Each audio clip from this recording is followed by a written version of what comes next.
Wall Street and biotechnology companies have been very excited about this idea.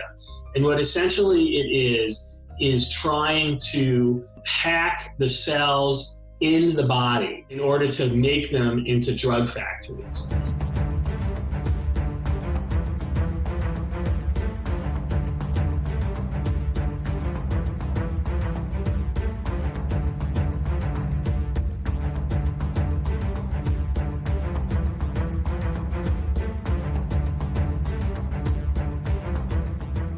Welcome to the Daily Wrap-Up, a concise show dedicated to bringing you the most relevant independent news as we see it from the last 24 hours.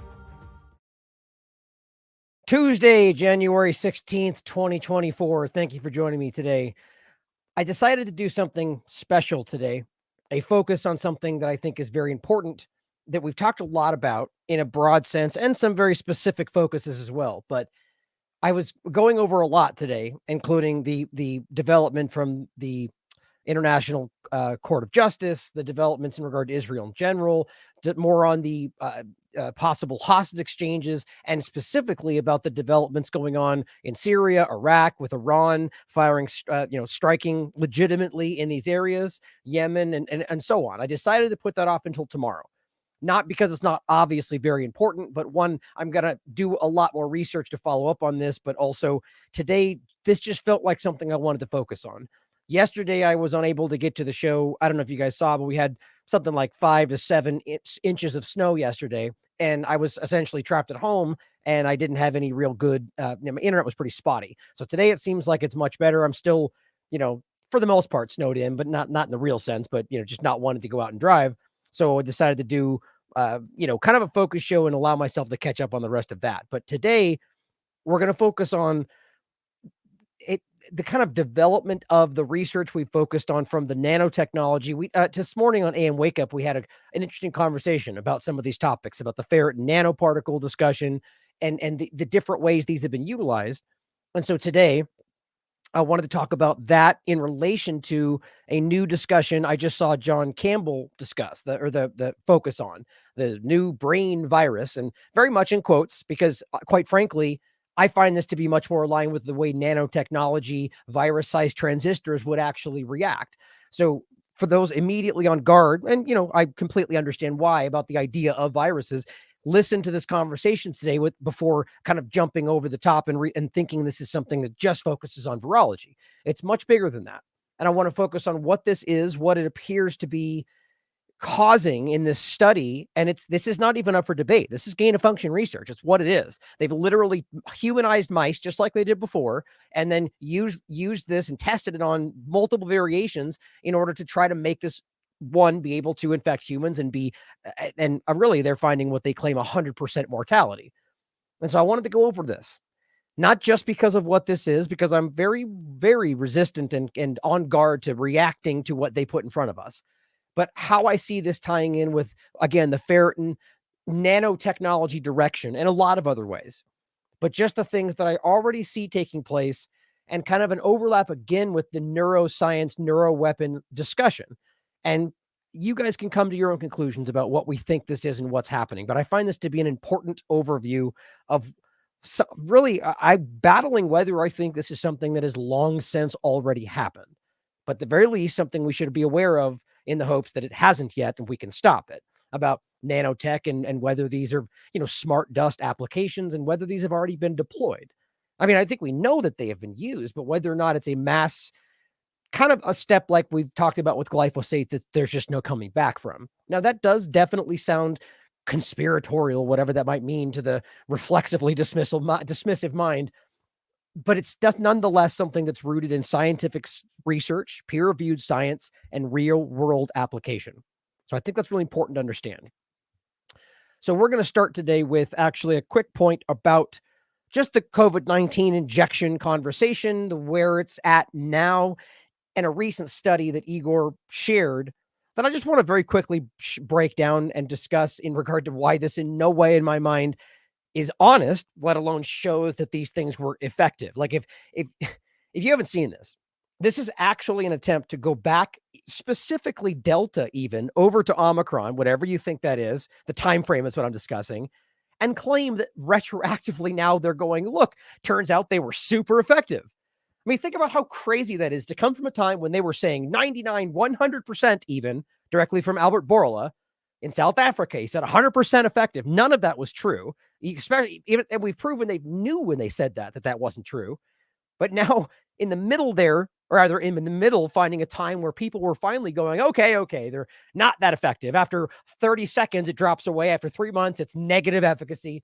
Really, that was your body failing. But the point was all these different things came out. Now, weirdly stepping back into the realm of wait, reevaluation, they were super effective. It's almost like they're hoping to set that narrative and then, we're looking elsewhere. Maybe that becomes the story, right? So he shares this. A study is making its rounds on the internet, proclaiming the extreme effectiveness of COVID vaccines in children and adolescents, the two groups that are the least effective and the least needed in regard to whatever they say was happening. And really, ultimately had some of the most staggering effects when you really get into the full picture. And I'll give you some examples afterward. Because the main point to make here is that they're basically saying, these were super effective because X, Y, and Z, and I'll go over the quick study now, while actively ignoring all of the completely baffling things we can't find a way to associate with the injection. It's the point, you get the point there. That if we know that this is causing outrageously high cardiovascular problems in a lot of different avenues, turbo cancers, prions disease, neonatal death, every one of those things we've proven, peer-reviewed science and just observational honesty, that's in some case there. But then they stand back and go, oh my God, excess death is crazy, but we're baffled. We don't know what it is. At the very least, you can acknowledge that it could be this one obvious thing, genetic technology that's been forced on people. The point is when they look over it and they go, look, it's effective. They're ignoring all of these huge things that are going on because they just go, well, we know it's not the vaccine. And that's how dumb this is. But obviously we've proven that it is connected. So you can see it's inherently dishonest. And says that raises more questions than it answers. Now, I'll let you go through his thread. I'm not going to go too deep on this, quite frankly. I'm glad he did. He's a very intelligent person, somebody who's been very trustworthy throughout all of this process, showing himself to be objective, who broke this down in a really scientific way, showing you why just the way they've done it is not sound. But I don't think it even deserves the time because of how obviously manipulated this is. And in the sense that, whether the researchers doing it or not are aware of, I find it hard to believe that they wouldn't be. That you can just simply stand back and acknowledge they've proven with their own admissions and lies even how dangerous these things truly are. But go through it for yourself to see all the different examples he points out. Really just shows you, for example, he says somehow COVID vaccine makes myocarditis more likely than unvaccinated during the Delta period, but somehow it's extremely preventative during Omicron, which makes zero sense. Obviously, this is a data manipulation, but you guys can go through it for yourselves. My point was just to read you exactly what it says, just briefly. January 9th, 2024.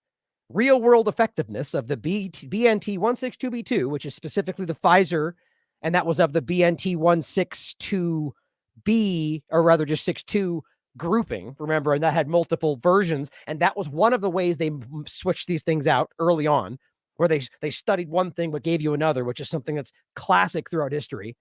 They just keep doing the same old things and acting like it's a mistake. Against, it says, infection and severe disease in children and adolescents. Now, it says they were assessed by randomized trials. The long-term durability of the vaccine protection of this population was limited. So at the very least, they're right out of the gate admitting that, whether or not we can show that it was effective, it's very limited, the timing. So even if you want to pretend they were effective, it rapidly, it goes away immediately. And after 3 months, I think the highest we saw was something like, actually, I don't want to cite it off the top of my head. Let me see if I can grab this really quickly. Oh, just off his tweet here. Oops, wrong one. Pop up in the chat here. So here was the study itself. And it was 76. I was going to say 75. 76% negative efficacy on the Pfizer side during Omicron. But take note that even over here on Delta, and remember, this is relative risk reduction, not absolute, which is a fraction of the reality. Even on Delta, it said after 30 days, it was 53. Anyway, the point was, and here's the study you can read for yourself. that these were not effective in any way. And actually, that might be a good video to play really quickly to see you guys. Let me see if I can grab that. Maybe it's still there. Yep, there it is. Just to reset this in your memory so people know what I'm talking about when I say that. You have the right to know the potential benefit of any intervention. For example, Pfizer reported that its vaccine shows a 95% efficacy. That sounds like it protects you 95% of the time, right? But that's not actually what that number means. That 95% refers to the relative risk reduction, but it doesn't tell you how much your overall risk is reduced by vaccination. For that, we need absolute risk reduction. In the Pfizer trial, 8 out of 18,198 people who were given the vaccine developed COVID-19. In the unvaccinated placebo group, 162 people got it, which means that even without the vaccine, the risk of contracting COVID-19 was extremely low at 0.88%, which Now, the first obvious point is it wasn't dangerous. Even the current highest level peer-reviewed science shows you that it was less than the flu from the very beginning. If even actually there, citing Denny Rancourt's research that pretty much proves it didn't need to be, and we've gone over that. But even then, it shows you that the comparative point was manipulated, and even then you can show Dr. Fauci or other groups earlier on discussing the discrepancy between using these two things and realizing, yeah, well, we knew we should have used the other one, but they've never stopped using relative risk reduction because it makes it look like, and I'll let it finish, it's more effective. The vaccine then reduced to 0.04%. So the net benefit, or the absolute risk reduction that you're being offered with a Pfizer vaccine, is 0.84%. That's it. That 95% number, that refers to the relative difference between 0.88 and 0.04%. So all they did was take the difference between the two and sell you at 95% effective. That's not the same thing, and they knew that. That's what they call 95% relative risk reduction. And relative risk reduction is well known to be a misleading number, which is why the FDA recommends using absolute risk reduction instead. Which begs the question, how many people would have chosen to take the COVID-19 vaccines had they understood that they offered less than 1% benefit? It's obvious, guys. They knew that, and that's why it wasn't supposed to be used. They did anyway. Okay, so resetting that obvious manipulation, a willful deception from the very beginning, knowing that. But so the point was, even with all that said, it was less than the flu. It was not as dangerous as they said it was, if even there at all. And then it waned rapidly because it destroyed your body's immune system. Now, this study went back in that, basically, half-heartedly admitting that it was limited, and then still tries to argue that it was effective. Now, it says,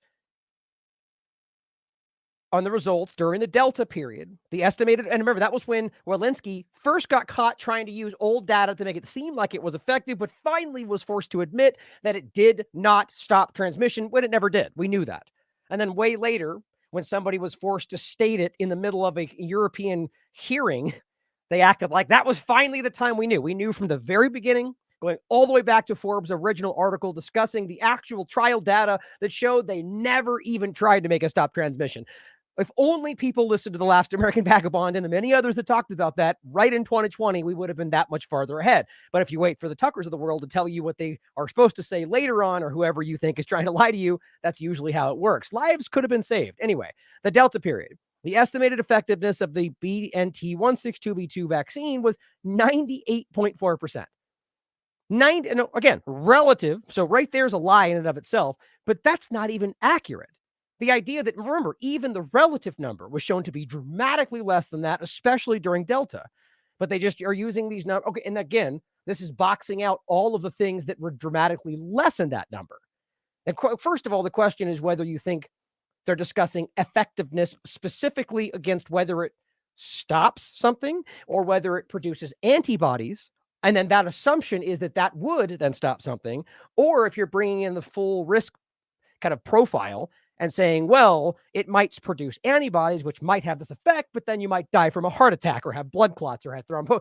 So there's all three. Those are three different pictures. I'm going to promise you right now, and you can look through the data yourself, this is about whether or not it produces antibodies. And then the long-term discussion of whether or not it's effective is usually a manipulation about whether those antibodies are produced to a high enough level. Remember, Fauci himself said when they talked about it has a clinical response. And even the FDA was on the record more than once admitting that we don't know if that response is relevant to what we're currently dealing with. But that doesn't change the fact from what the Doesn't change that they then point at the high level of antibodies and say this is effective for this reason. Now, in any case, the point is 98.4% against documented infection amongst adolescents with no statistically significant waning after receipt of the first dose. Lie. I mean, flat out ridiculous lie. I just showed you the study itself, and you can see very clearly, and this is, again, the main study, you can read it, and it's on the preprint, but there's multiple examples of the same data showing you that during Delta, in any sense, it waned. 86 relative risk reduction, remember, is a fraction of what they're telling you, but that goes down almost by half after 3 months. You're staring at the study right there, and there's more than one. So do they just lie about that? Is there some kind of a data loophole or manipulation? I mean, this is what gets so frustrating. But it says an analysis of cardiac complications did not suggest a statistically significant difference between vaxxed and unvaxxed. So there's 3 lies before you even get to the first paragraph of the results, because we've gone over this too. Now, this is just the one that I like to use because it is the largest and I think it's the most sound, but we've gone over at least 3 others that find the exact same thing. And as you know well, this has come to be very clearly discussed, which is the fact that you can show an overwhelming association, and they've been forced to admit it, that with myocarditis and general respiratory or rather cardiovascular issues and COVID-19 injections. COVID-19, whatever you think that is, and this is where it's the most important to wonder if it's even actually there, they did not find an association with that and these problems. And as it says right here, it says post-COVID-19 infection was not associated with either myocarditis or pericarditis. Now, yes, there are studies that make the opposite claim, and we've gone over those. And there's obvious problems to how that's done. This and is continued to pointed to as the largest, most sound peer-reviewed study, a large population-based study on this information. So at the very least, realize that it's disputed if you want to side with the smaller, not peer-reviewed studies that will argue that every connection you want to be is there. Either way, the point is that it's come to be very clear that it's obvious there is a very clear connection. Now, just because they want to say that there's no statistically significant difference between the prevalence of myocarditis after vaccines or injections in this case versus not having it doesn't make it true, especially since it's obviously statistically significant because they've been forced to state it publicly. They've added it to the information on the CDC. How in the world would that not be statistically significant when they're deny, and then finally have to admit that it's a problem? Crazy to me. But it says during the Omicron period, the effectiveness against documented infection among children was estimated to be 74%. They're literally arguing that it was 74% effective in stopping infection, even though they've now had to argue that it didn't even stop transmission. Explain that for me. Now, you get the point, guys. This is just a reimagining of this data in a way, and this is what p-hacking looks like when you take the data and you roll it out in certain ways until you can get it to look a certain way. Whether they did that or not is up for you to decide, intentionally, I would argue. Higher levels of effectiveness were seen against moderate or severe, on and on and on. Conclusion, the study suggests that this specific Pfizer version, the most dangerous as far as I can tell, was effective for various COVID-19 related outcomes in children during Delta and Omicron. There's some evidence of waning. Again, Omicron, the one that literally shows you almost a 77% negative efficacy, which means you have a 76% higher chance than never have taken anything of getting sick with whatever they tell you this is. And that's supposed to be effective. Realize that was at 55% relative risk reduction in the first day. That's just staggering to me that they can make the argument. Now, the point is, the reason I wanted to start with this is they're trying to kind of recreate the perception of what happened before. Why? Because I think we all can see that this is not over. And I'm not even really talking about the next pandemic or the disease X, which those overlap to this. I'm wondering whether or not this is something far more nefarious about experimentation on the human population and whether this is necessary to reset the table for what seems to be coming next. But please, come to your own conclusions about why this might be happening. Now, just to quickly show you how absurd it is to go, it's super effective while completely ignoring the largest red flags I think the human species has seen since we've talked about genetic engineering, maybe ever. The idea that we can see these gigantic problems that we pretend aren't connected to the obvious thing it's connected to. Get this. This is a new one. This is from 3 days ago, Asim Malhotra, study confirms biggest cause of alarming surge they're confused about, we're baffled, in excess death in the UK is, what do you know, cardiovascular. So here we are going, look, this thing's super effective, while acting like the gigantic surge in cardiovascular issues, just because they claim it's about the same level on either side of it, is totally not connected to the injection. With studies that show you that COVID-19, whatever you claim that is not connected to causing this problem. And then in this, you can read that these are not COVID related. And yet they're like, we're baffled. But this shot causes myocarditis, and we have to admit that. But we're still confused, and we don't know what it is. It's definitely not that. I mean, good God, that's criminal, is it not? Leading cardiologist says COVID mRNA vaccine could be behind excess deaths. That's people say, him and others saying that. But the point is, you read this, alarming surge. We're baffled. We're confused. We need a thorough investigation to find out what's going on. Pretty sure we know what's going on. Or the same thing we just showed you. Cancer is striking more young people. We're baffled. Or not. Or it's obvious what's going on and you guys don't want to admit it. Or the same thing here. And this one more so relates with what we're about to get into. The prion disease overlap. Mystery brain illness baffles Canadian doctors, or everywhere else we've talked about this. This is from 2022. So all these huge red flags are not connected because it's effective if we ignore all of this stuff. Now, one quick point I want to include that I thought was hilarious. Sal the Agorist points this out. Now, I wouldn't say this necessarily as MAGA's dismissal. I hate the broad stroke in any sense of any group, but I definitely get that sense from what this seems to be here. And I just want you to think about this, especially as we go over how alarming this really seems to be, is Trump's essentially tripling, quadrupling down, even to this point, on the vaccine. As long as you scream he didn't make you do it, which even then, that's a complete sidestepping of what really happened. I'm not going to pretend that he forced it down your throat like we more so have seen Biden do, but he definitely set the table for that. He allowed it all to be that way, and still to this day will argue that it's not necessary, not just that we didn't get forced, but that it's a positive thing, that it has changed people's lives, helped them even against COVID-19. And yet here is how Pim Tool here talks about Donald Trump and the vaccine. Holy fucking shit. We get it. Pardon me. It's kind of low. I forgot, but there's cussing. So prepare yourself for that. I have had this debate 7,000 times. Hey, and I'm sorry. I'm losing my fucking mind. I am so over people being like, Trump was bad because Trump did a thing. Oh, I agree with you. We did not know. Of course, Loomer agrees. Of course. And now we are 4 years on with mass illegal immigration, 10,000 people per day, and you're talking about a vaccine program for 4 years ago. Okay.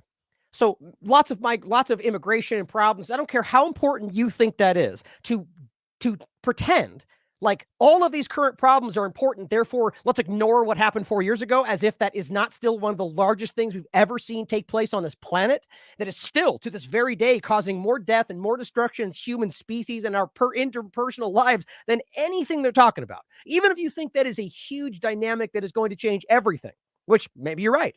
I mean, look, I've openly and repeatedly talked about the concept of weaponized migration. It is definitely a part of what's happening. Doesn't mean we should blame the individuals being used by your governments, though, which is how this ultimately takes shape, where it ends up being that you attack the very people when most of them don't even know they're being used by the governments. And on top of that, the foreign policy of your government is largely why it's even a part of what's going on. But forget all of that. But it's still an important topic. But to act like that is somehow distant and no longer relevant either shows a willful disregard of the facts, and the concern of the people's lives is destroyed, or you're just that bad at your job. I mean, my God, the sidestep of this. And I think in this case of the video, I think it's Luke Radowski who essentially is arguing it's important. So good on him. And here we go again. The comments were made a couple of weeks ago by Donald Trump about Donald Trump came out and said it should be your choice. Yes, that's my point. We're done. He said you should give it. Oh, you're done because Trump said it's your choice, because what he says is always the truth, right? Even then, guys, just because he says it's your choice, but even though, let's not forget the Defense Production Act, the state of emergency in general, which allowed these things to be forced. There's 1,000 examples to show you that just because he says that doesn't mean it actually happened. Shocking, I know. But on top of that, if you create through your warp speed program and still continue to support the thing that literally everybody in your base is screaming is the worst thing that's ever been done to this planet, they're murdering people in real time. And then as we get into this conversation today, it seems far, far, far more alarming with the DARPA overlap and smart dust and all of this, and acting like Well, he didn't tell you had to, so let's move on. I mean, it's just this willful partisan blindness that I can never get past, and I'm still blown away by why people can't see through it. Some people. Now here, and here's what Stal says. He says, MAGA's dismissal, and in this case, I would just specifically say, the specific people, there's a lot of people in the MAGA group that are really angry about Trump and aren't even voting for him for the same reason that this is happening. But these people and these kind of people in the Make America Great Again movement, dismissal of the vaccine genocide, he says, is their Benghazi. What does it even matter anymore, he says, only on a much larger scale. And he's right. He says, also note Tim's emotional reaction to how he ends the discussion of the topic. Classic symptom of cognitive dissonance. I agree. What's funny down here is that people are like attacking Sal Algaris like he's somehow chosen the side of the globalists. It's like, that's the childish binary thinking to say, like, if you're either with Trump or you're with everybody, every bad thing we've ever seen. In any case, I think it's important to see that. It's not just Biden. It's not just Trump, guys. It's your government. It's your government doing this to you, and it always has been. And the game of the two-party illusion is how they keep you not seeing it. And people like that, who might otherwise tell you this, be able to acknowledge it, to be completely blind to the most obvious thing you've ever seen. And here is what Trump actually said very recently. Now, I don't think this was like yesterday, but this was not too long ago. This was post all of this. And here's what he said, doubling down. People have died under COVID this year, by the way. Oh, and it's funny that she's so clearly trying to set him up to just kick this over onto Biden. Well, more people got it under Biden, and they forced it more than anybody.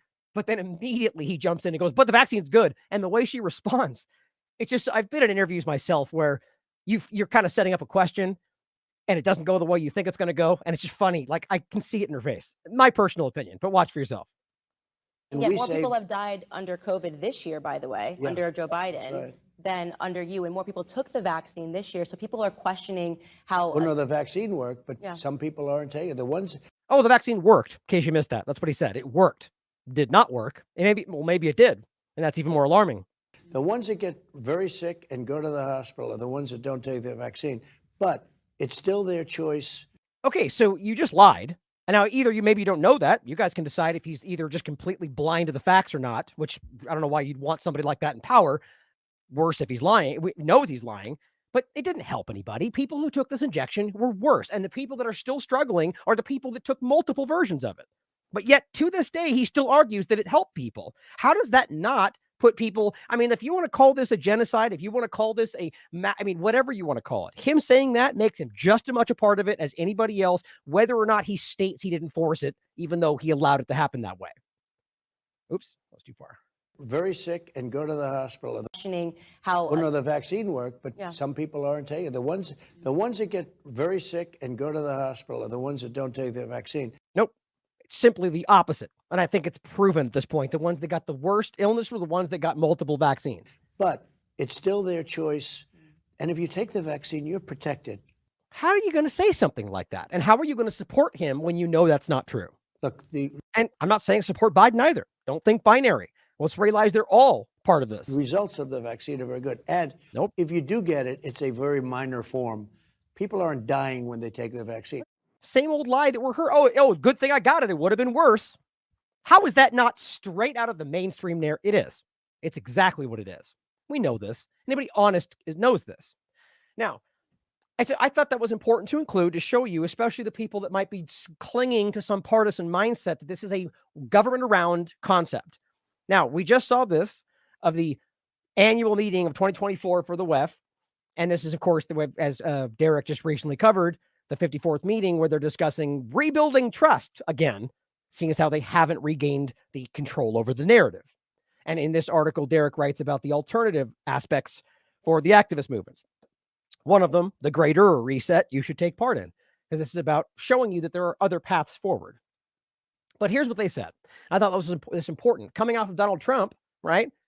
Just stringing out a whole bunch of lies. Now, again, not super recent, but that's the same thing you're going to hear from anybody that are either saying that kind of right-wing side of it or the complete other side of the, left-wing spectrum. But either way, all of it is the same as my point. All of it trying to pro-vaccine, push this in your mind. They're telling us that mis and disinformation are now a bigger threat than anything else. So does that mean that Trump said is going to be, well, no, they're not censoring. That's the kind of thing they want you to say. But when we come out and point out this peer-reviewed science or the facts that show you that these things are the opposite of anything you should ever take, well, that is what they're going to censor. I think it's important to see how he aligns to that. He's on the same side as the globalist agenda in this circumstance. For the global business community, the top concern for the next 2 years is not conflict or climate. It is disinformation and misinformation, followed closely by polarization within our societies. These risks are serious because they limit our ability to tackle the big global challenges we are facing. Changes in our climate and our geopolitical climate, shifts in our demography and in our technology, spiraling regional conflicts and intensified geopolitical competition and their impacts on supply chains. The sobering reality is that we are once again competing more intensely across countries than we have in several decades. And this makes the theme of this year's Davos meeting even more relevant: rebuilding trust. This is not a time for conflicts or polarization. What's funny is, we again talked about this today in Wake Up this morning. When you say rebuilding trust, let me ask you something. If you've been going through this process and done whatever you've been doing this whole time, and it didn't, and last one, I think 2 years ago, it was rebuilding trust, right? And it hasn't changed. Would you just go, let's just do the same thing and continue to censor and shout and push our narrative and what the truth, like, that's not what you would do if your actual goal was rebuilding trust. You would have accountability. You would have transparency. You would say, look, this is why we failed. Here's what we're doing different. Nope. They're just going through the same motions. So it clearly shows you it's not about rebuilding your trust. It's about shutting down dissent. That's the main point here. This is a time to build trust. This is a time to drive global collaboration more than ever before. Right. What she's aiming this at is the elitists, the other people with power that they're trying to align with to control the narrative. They don't really care what you think as long as they can control the flow of what happens and that the the presented narrative that the corporate media and the people that blindly follow that might adhere to. They know most of us are seeing right through them, but it's about maintaining a certain level of control over the narrative and the flow of information, which they have been failing at. This requires immediate and structural responses to match the size of the global challenges. Right. So we need to reimagine how we technologically control the flow of information because we keep failing. Mis and disinformation. Interestingly, they've left out the whole malinformation thing, which was done when it first started. Clearly, they didn't think that worked well enough. Either way, if they're telling you that mis and disinformation are a bigger threat than their other illusory issues like climate change, it means we are about to see a huge censorship push. This is why it's important to never self-censor. Stand your ground. And realize when I say that other illusory issues like climate change, that's not to suggest that we're not destroying the planet 1,000 ways, predominantly things like the military, both US and China and elsewhere, actively being the worst polluters, and it still are at this very moment, while trying to pretend that your carbon tax on your car is somehow going to change anything when even the carbon is not even the issue. The bottom line is the climate change narrative is illusory, and they know this at this point. They know you know this. The point is they're trying to control the flow of information. Now, here is where we're going to take this conversation in regard to the COVID-19 injection conversation, and that flow of information control is the next step. And why I think they're so desperate to control this before I think, there's a lot of ways you could look at this, whether this is an experiment on the human population or individual nations, whether this is something bigger than that, whether this is about concepts like consciousness and artificial intelligence, or the idea of meshing actual Internet of Body concepts. Let's not forget, we're in what they call the Internet of Things, which overlaps with the Internet of Nano Things, which is real. These are their stated things at the Davos WEF meetings, and long before, by the way. Now, the point is we're stepping into the Internet of bodies, right? And so what that overlaps with is the Internet of Nano Things. which is essentially the virus-sized transistors like Charles Lieber. I'll show you that in a second again. Or these, that's from 2011, or smart dust, or these things that have been linked to the internet and connectivity even at a nanoscale. Then, if and when those things are inside your body, that becomes the Internet of Bodies. They're not even hiding this, right? So you may not think that's nefarious, but that's a very real and publicly stated concept, right? So the point is, however this ends up going, the question is whether or not these are all of this is leading in the direction of this next step. Now here, this is clandestine sharing, just an alert, whether you think this is real or not, it's to set up the point. Bioweapons alert, he says. Russia's government and their Ministry of Defense have accused, again, the U.S. government of creating, quote, artificially managed epidemics. Now, and it says violating the Biological Weapons Convention, and are demanding UN investigation, which I doubt they will. And of course, this comes as the whole disease or pathogen X are being discussed at the WEF, which again is just a hypothetical catch-all for things we don't know. There is no such thing right now as pathogen X or disease X. It is a category for the next thing that might be more dangerous. When they state like numbers, well, it could be as much as this much. It's a meaningless statement. It could be as much as anything because it doesn't exist yet and they're guessing, right? So the point is, artificially managed epidemics, does that mean controlled release of viruses or bacteria? Or does it mean literally artificially managed nanotechnology, smart dust, or any those kind of veins? And these are real concepts, as I'll make sure you get clear by the end of the show if you haven't seen this yet. Real things in real time and have already been utilized and could, if they wanted to, be used just like that. Oh, and this is funny. So this is Russia's post saying the work of the U.S. military biologists is aimed at forming artificially managed epidemics and is not monitored under the bioweapons bioweapons convention and the UN Secretary General's mechanism for investigating the use of biological weapons. What's funny is down here it says the false claim that the U.S. is operating secret biolabs in Ukraine is one of that's been repeatedly spread by Russian propaganda. I can't believe, just again to show you how Twitter has been completely weaponized in a way that it's like, whether there was ever a brief moment where these things were being used in a positive way, maybe they're still, it's so obvious how this is just falling right back into the same old talking points, despite the fact that I think even Musk himself has talked about this exact point, which just because you want to make it about how it's a research lab versus a biolab, and that's fake news when you say it like that, even though those words are interchangeable, mean the same thing. And Nuland herself admitted this. Ukraine have chemical or biological weapons? Ukraine has biological research facilities, which in fact we are now quite concerned Russian forces may be seeking to gain control of. Yeah, exactly. Because, when Russia's there, suddenly the Russian feet are in the building and, it's a weapons factory now. Because it's the same damn thing.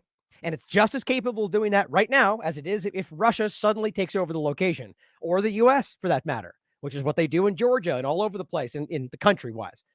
So it's just ridiculous that they can state the obvious fact, which is that, of course, they have biological research facilities or bioweapons labs because it's the same damn thing. And it just it's a narrative spin. So we are working with the Ukrainians on how they can prevent any of those research materials from falling into the hands of Russian forces should they. Right, research material. Whether that's just simply biological virus and whatever else you think might be there, or a weaponized version of it, or a gain-of-function version that's just because we want to make a vaccine. It's all the same thing. It's semantics. Approach. What I think got some people fired up is when she said, we're worried that the Russians will get a hold of these facilities, because that implies that there's something in those facilities dangerous. So I don't know if you could shed some light on how there can be things in a lab that are dangerous, but they not be weapons labs. Yeah, all I would say, Senator, is that, that the danger here, it seems to me, is the capacity the Russians have developed and that they've used in the past, and their, interest in trying to create false narratives here as well. To the best of my knowledge, you have to be careful about, any of those substances you've talked about, which you see in public health or research systems around the world for civilian purposes. You have to be careful about that. That is in no way akin to the kind of threats that would be posed by, weapons research and development or weapons. Right. And because if Russia's there, that's what that would be. Now, let's just be very clear about this. Stated weapons research is identical to the gain of function research in regard to safety, they would argue.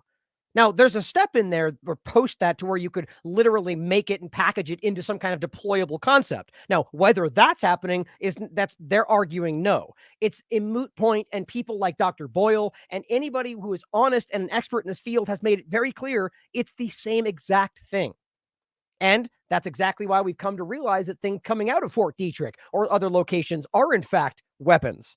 And let's not forget as well what Dr. David Martin points out about this research going up prior to COVID-19. We should be having a public dialogue, and it should be something that rises to the level of legislation. We should not allow the National Institutes of Health or the Department of Defense to allocate funding to amplify these agents so that allegedly we can study them in the case that they fall into the hands of bad people. Because the evidence has shown us that the bad people who actually have unleashed these pathogens since 1991, and by the way, if you go to miscellaneous memorandum 7 and other documents, we can go back to the 1950s.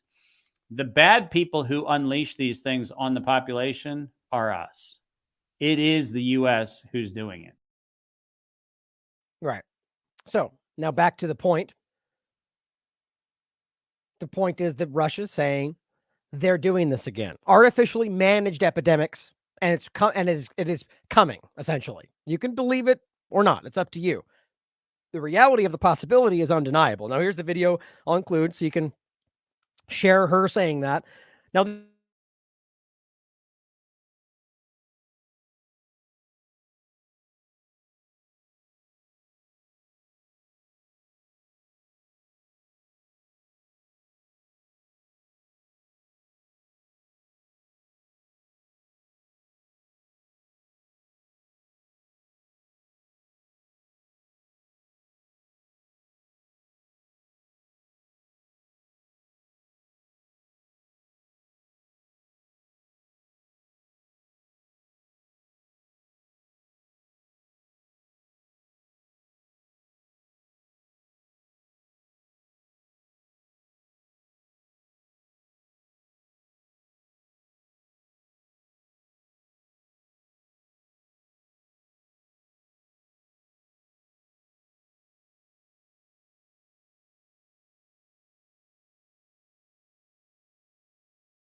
Well, no big surprise there. Give me a second to get reset back up here, guys. Sorry for fucking 5-minute blank out right there. Who knows what just happened? Who knows? Everything else is working just fine. Just get these random shutdowns. Welcome to the technocratic world that we're living in today. Give me a second to get reset up here, guys. Now, as always, who knows exactly, what actually happened right there? Just got to be one of those glitches, because that's just the way you have to engage with it. Otherwise, you're crazy. Here we go. So, it's probably just going to cut out again in a second. Who knows? Now, by the way, when I'm saying yesterday my internet was spotty, it's not the same thing I'm talking about right now. And I don't even want to get into why and how I know the difference. But this was something, everything just shut down. So, not the same.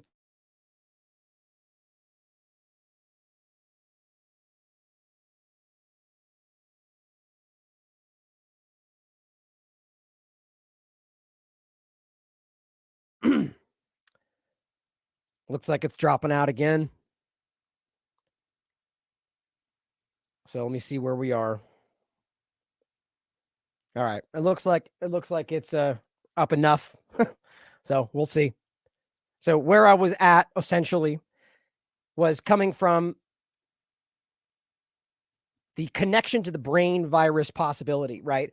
And we're discussing all the different, aspects of this and whether we're talking nanotechnology and the new study, the gain of function aspect of it, right? And so John Campbell's discussing a new study that I'll show you right after this. I just want to play his intro to it and is calling it a new brain virus, right? So this, for me, much more overlaps with the concept of nanotechnology and how that's being utilized. And I'll show you what I mean in that. But ultimately, that this is a new study using gain of function research to make this extremely more dangerous, which, by the way, should be illegal. I don't even know how it's possible that we just fell right back into that with it didn't even stop, guys. It didn't even pause. But here's John Campbell discussing the beginning of this study. Infected, and these are, but it gets worse. Little creatures that are so abused throughout Eastern Asia, particularly. They took a virus from the pangolin and they cultured it in cells in the laboratory. And they then infected mice with it, and it killed all of the mice that had infected through brain infection. So they've generated this new virus that kills 100% of mice it's infected with, but it gets worse because the mice that were infected were humanized mice. Now, these are called transgenic mice. In other words, they were given some human genes.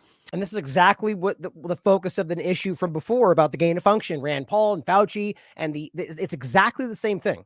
And why this is still happening should blow your mind, or why we should be questioning. And they were given human ACE receptor genes that were expressed by the mouse. So these are essentially human ACE receptors in genes. And it was a coronavirus from the pangolin, and it killed 100% of the mice that were infected. And these are the things that they are jiggling around with in laboratories. This is absolute madness, and it needs to be banned yesterday, as far as I'm concerned. The only reason I can see for doing this kind of research, the only reason I can see is as biological weapons. I really can't see anything else. So that sounds melodramatic. And see, I love how he's come such an arc from the beginning of COVID-19. And this is just him being, in my opinion, just being honest about it, realizing that at this point, there's nothing, talking about these things are going to cause the willfully blind to always reflexively scream conspiracy theory. It doesn't matter that you can prove it with peer-reviewed science, that it's an obvious real-world function and has been worked on from DARPA and many other angles for a very long time. I'm not even just talking about bioweapons. I'm talking about all the stuff we're going to talk about. My point is, for him to say that, it's just the simple reality.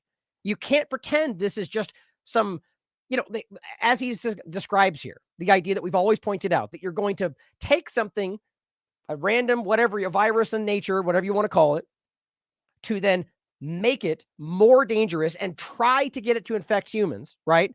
And then argue that you're only doing that to make a vaccine for a thing that exists nowhere else in the world other than your lab. So either it gets out somehow, which happens all the time, and then, hey, we got a vaccine, if that even works properly, if they even actually made that, or to argue that what they claim is the way they use this, just in case somebody at a cave somewhere makes the same version, exactly 1 in a billion possibility, and you just so happen to have it right. Why does that make sense to anybody?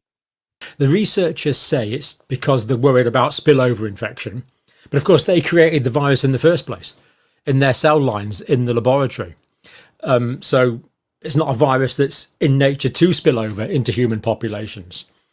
So we've got a situation where they created a virus or generated a virus. It's not that they synthesized it together. It just evolved in their cell cultures in the lab that killed 100% of the humanized mice.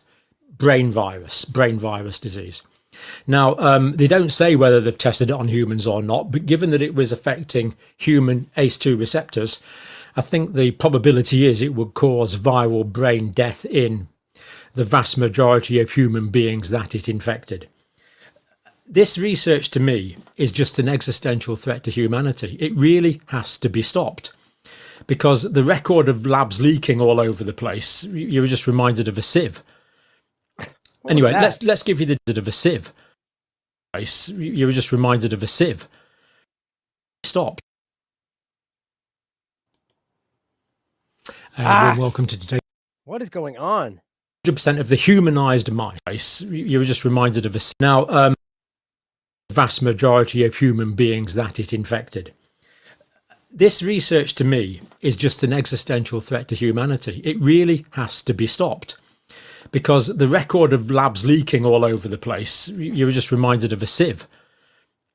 Anyway, I don't know if that just blanked out for you guys like it did for me, but it's just strange. It just blanked out part of what he was saying, and it just played it right there. Let me know. Let's give you the details, and you can make your own mind up. I'm not gonna.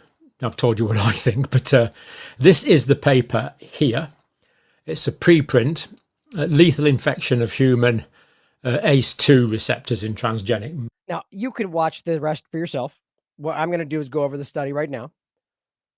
I can't get if there's anyway. I just don't even want to comment on it, but there's like a nagging feeling. Like one of the things that really frustrates me about stuff like that is that whether I want to admit it to myself or not, it absolutely derails my flow of my mindset, right? And so I feel like there's a gap in what I was saying right there. I was in a flow, and now I'm like trying to reconnect it to what I said in the first part of the show.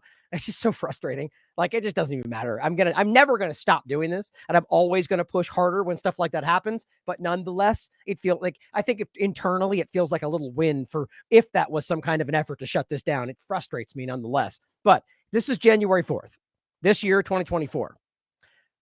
Lethal infection of human H2 transgenic mice caused by SARS-CoV-2 related pangolin coronavirus, and which they're calling GX-P2V. And there's 2 versions in this. So again, the brain virus aspect of it.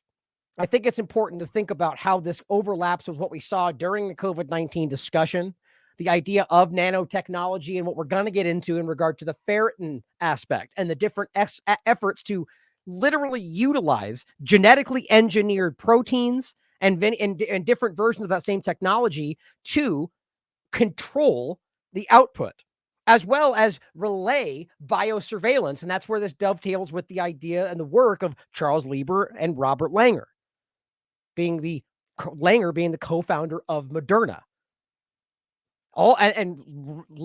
Charles Lieber's research being kind of the foundational part of the lipid nanoparticle aspect. Both of them. All this work kind of overlaps with both of their different not inputs, but the parts that they brought to the table and the different parts of the research over the years.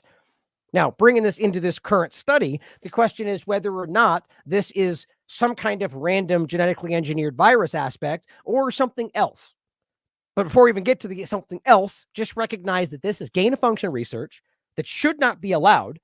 And just like as even John Campbell points out, the fact that from Fort Detrick, for example, they're the ones that admitted 1 leak every 3 days for 7 years straight. That's a statement from the CDC. And that's where we've had discussions. I mean, that's where the anthrax discussion comes from. And ultimately tried to blame, I forget the guy's name off the top of my head, but the research shows you that they lied about that and they blamed it on this guy, which ultimately led to his death. Either way, things on the bottom of your shoe, things going out in trash cans. This is a BSL-4 lab. They deal with the most dangerous aspects, including coronaviruses and Ebola and all the rest of these things. So the question is, why would we even allow them to keep doing this? So it causes 100% mortality, potentially attributable to the late stage brain infection. Brain infection. That just seems like a strange step or just, difference. Now it says 2 SARS-CoV-2 related pangolin coronaviruses, GD 2019 and GX 2017, were identified prior to COVID-19 outbreak. Doesn't that seem strange? Now, why in the world would they be utilizing these things as opposed to what they claim as the big focus, COVID-19? Seems like a strange thing. And it says the respective isolates termed, assuming that's, I'm willing to bet you they didn't even actually do that, termed PCOV, GD01, and the different names they have from, were cultured in 2020 and 2017. Apparently, in the middle of the beginning of the biggest pandemic in a century, they tell us, which isn't true, they were working on these things and before. But it says here, and this is where it gets important, and it overlaps with a couple of conversations I'm sure you've seen before, all the mice that were infected with the live virus succumbed to the infection within 7 to 8 days, post-inoculation, rendering a mortality rate of 100%. If that's real, that's a terrifying concept. Why they would be working on that, right? Knowing that they're the ones that made it into this kind of level of danger. Why would you want to create something like that? So you can utilize it against your enemies. By the 7th day following infection, the mice displayed symptoms such as, actually, I forgot to look that up. Philo-erection. What is that? This is goosebumps or goose pimples. That's not huge. Goosebumps, apparently, hunched posture and sluggish movements, and their eyes turned white. Very weird. The organs of 4 randomly selected mice in each group were dissected on days 3 and 6 post-infection for quantitative analysis of viral RNA and titer. We detected significant amounts of viral RNA in the brain, lung. What was this again? Turbinate. It was it says a shaped like a spinning top or inverted. Another term for tubernal. I'm not exactly sure what that was, and it says RNA all over the body was the point. Brain, lung, eyes, trachea, which, by the way, doesn't that sound very familiar to what happened after the multiple autopsies, studies done on people post-injection with the COVID-19 injection? RNA in every organ in the body. Remember that? Same with the spike protein. Seems interesting. And it says, whereas there was lower or no amount of that in things like the heart, the liver, the spleen, the kidneys, the tongue, the stomach, the intestines. Heart being interestingly different. Now it says, by day 6, in addition to the shrunken neurons, I'm telling you, this does not make sense to me, coming off of some abstract, kind of branched version or even previous of what they claim is the COVID-19 virus. This sounds like something that was designed to manipulate your brain. Now, again, for those that want to believe this is just natural things, they're doing what they can. You could argue that, but I don't get why there would be such a deviation. But I'm just kind of speaking out loud, thinking out loud. This is not even the beginning of what gets most alarming in this. But shrunken neurons. There was focal lymphocytic infiltration around the blood vessels, although no conspicuous inflammatory reaction was observed. So we're seeing the same kind of problems that we see post-COVID injection, right? But this time differently, this seems that they claim anyway, an interesting lack of inflammatory reaction, right? So is this the next step? Is this something like my mindset? One of the things I think about, if this was a massive experiment on the population, which I'm convinced was part of it, and that was showed one of these byproducts that maybe they didn't want, if this was an effort to, have biosurveillance relay or to control, you wouldn't want to kill the host. So is this another step in that direction? Now, I'm not saying I think that even necessarily, or that I think I'm just floating these possibilities, trying to connect this with something that I do think is real. And again, you'll see where all this goes. Now, that in and of itself is alarming and crazy. They've made something that's 100% mortality and kills within a week and create some kind of brain neuron shrinking. I mean, that's really, really crazy. Now, interestingly enough, we just posted on the Substack, which we're going to be putting more of these out as well. I also put out a recent article about one of the appeal discussions on there, the organ appeal. And even the last time I talked about this, I think that was this one here. Where was that? I think it was this one. I'll come back to this in a second. On the 29th of last year, I came from the place of the appeal discussion, which is not nano part necessarily. We don't know. I don't think it is nano like robots, but it's still nanotech. It's still the same kind of overlap. And I worry about what could be used in all these different ways. Now, I'm not going to get into that today, but that's where that comes from. The point is, I posted that recently on the Substack. The other thing was a bunch of stuff that relates to the amazing and powerful interview Taylor did with the late Arne Burkhardt. And one of the things he found, and this is a discussion of the lymphocytic infiltration in the heart muscle, the thyroid gland, and lung following the COVID-19 injections. Really well broken down. Taylor does an amazing job breaking this stuff down. So think about the interesting overlap there. In this case, we're talking about the same thing. Right here, the lymphocytic infiltration. Now, that's not something that's wildly unique to just this one thing, but it's interesting nonetheless that there's a connection there, which to me seems to speak more to the fact that this is in the same vein of the same research that was utilized in the other bioweapon. Oh, excuse me, the injection. Watch it, listen, read it for yourself. Now, another overlap that Taylor sent me was from Doctors for COVID Ethics. This came out yesterday on the pathogenesis of turbo cancer induced by COVID-19 mRNA vaccines. And this is just really quickly. It says the short memo makes the case that turbo cancers in patients who receive the mRNA vaccines can be explained by the observed uptake of those vaccines by macrophages and dendritic cells based on a well-documented but not widely known theory of carcinogenesis. Most doctors and cancer researchers consider DNA damage the primary cause of malignancy. And it is true that the mRNA vaccines can potentially induce genetic damage in a variety of ways. Now, it's a really great overview of some scientific research, but I just wanted to point out the obvious and interesting overlap to the explosion of turbo cancers. It says, in connection with the COVID-19 vaccines, we have been told that their main purpose was to induce antibodies, even though this is a rather futile approach for immunizing against a respiratory pathogen. It's like they still seemingly all know this, but don't ever really make that case. As Dr. Baki's made clear, you can't shoot an injection in your arm and get mucosal immunity, which is how you stop a respiratory pathogen. That goes for the flu too, by the way. Efficient antibody formation requires the activation of antigen-presenting cells, in particular, dendritic cells, and macrophages, and B lymphocytes. And indeed, one can easily find articles that highlight the ability of the mRNA lipid nanoparticles to make their way to such antigen-presenting cells. Pathologists Arne Burkhardt and Walter Lang found spike protein expressing dendritic cells and the macrophages in some of their tissue specimens from living and dead vaccine victims. So it's very interesting to see that overlap as well when the whole cancer aspect, I mean, even on an interesting side note, get into the whole artificial meat side of this. Like, there's a lot of different angles this stuff is being presented. Now, he discussed this in his, new brain virus video, which is right here. Brooke Hines shared this interesting overlap, which is what brings me to this point about there's a lot of weirdness that I'm trying not to get into because I do think there's a lot of hypotheticals in it.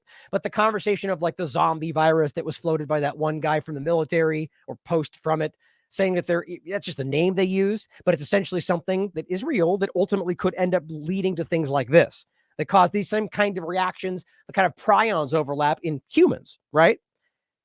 Now, whether you believe that is connected to this or even real, the point is that there is some alarming overlap to what we're talking about here, coming from this brain overlap concept to, and I'll just share this quick video for you. And this is not necessarily that I'm even vetting everything that this person's saying in this TikTok or Instagram video, but just to show you the images of what this looks like to then go over this information as it might relate to what we're seeing. And she says, sharing this now to show you the neurodegeneration and even the white eyes in living animals, which is exactly what they just said they created in this lab, right? This is the zombie deer disease, which is kind of the colloquial, that's the common phrase for it. It's actually called the chronic wasting disease, and I'll show you that next. But it says caused by prions like mad cow. It's not what Campbell's talking about. It's just a visualization of the brain disease. So that's clear, right?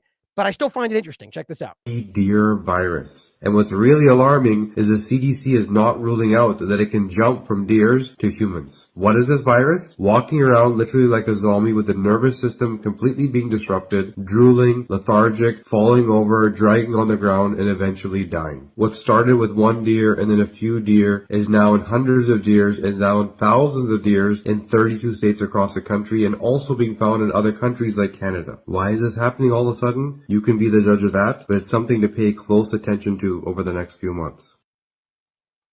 So what's interesting is the overlap to it, right? The hunching posture, and that's actually here what she was saying as well. This is what I was reading a second ago, right? Goosebumps, hunched posture, sluggish movements, white eyes, white. Very strange, right? So this is from December 28th, 2023. Scientists warn of, again, the quote they use in the general zombie deer disease could spread to humans as cases surge. Now, I don't know if I believe that, if that's just what they always say. It could do this and it might be worse and it could be, just all hype, right? Even right now, I think they're like hyping some new measles outbreak over here.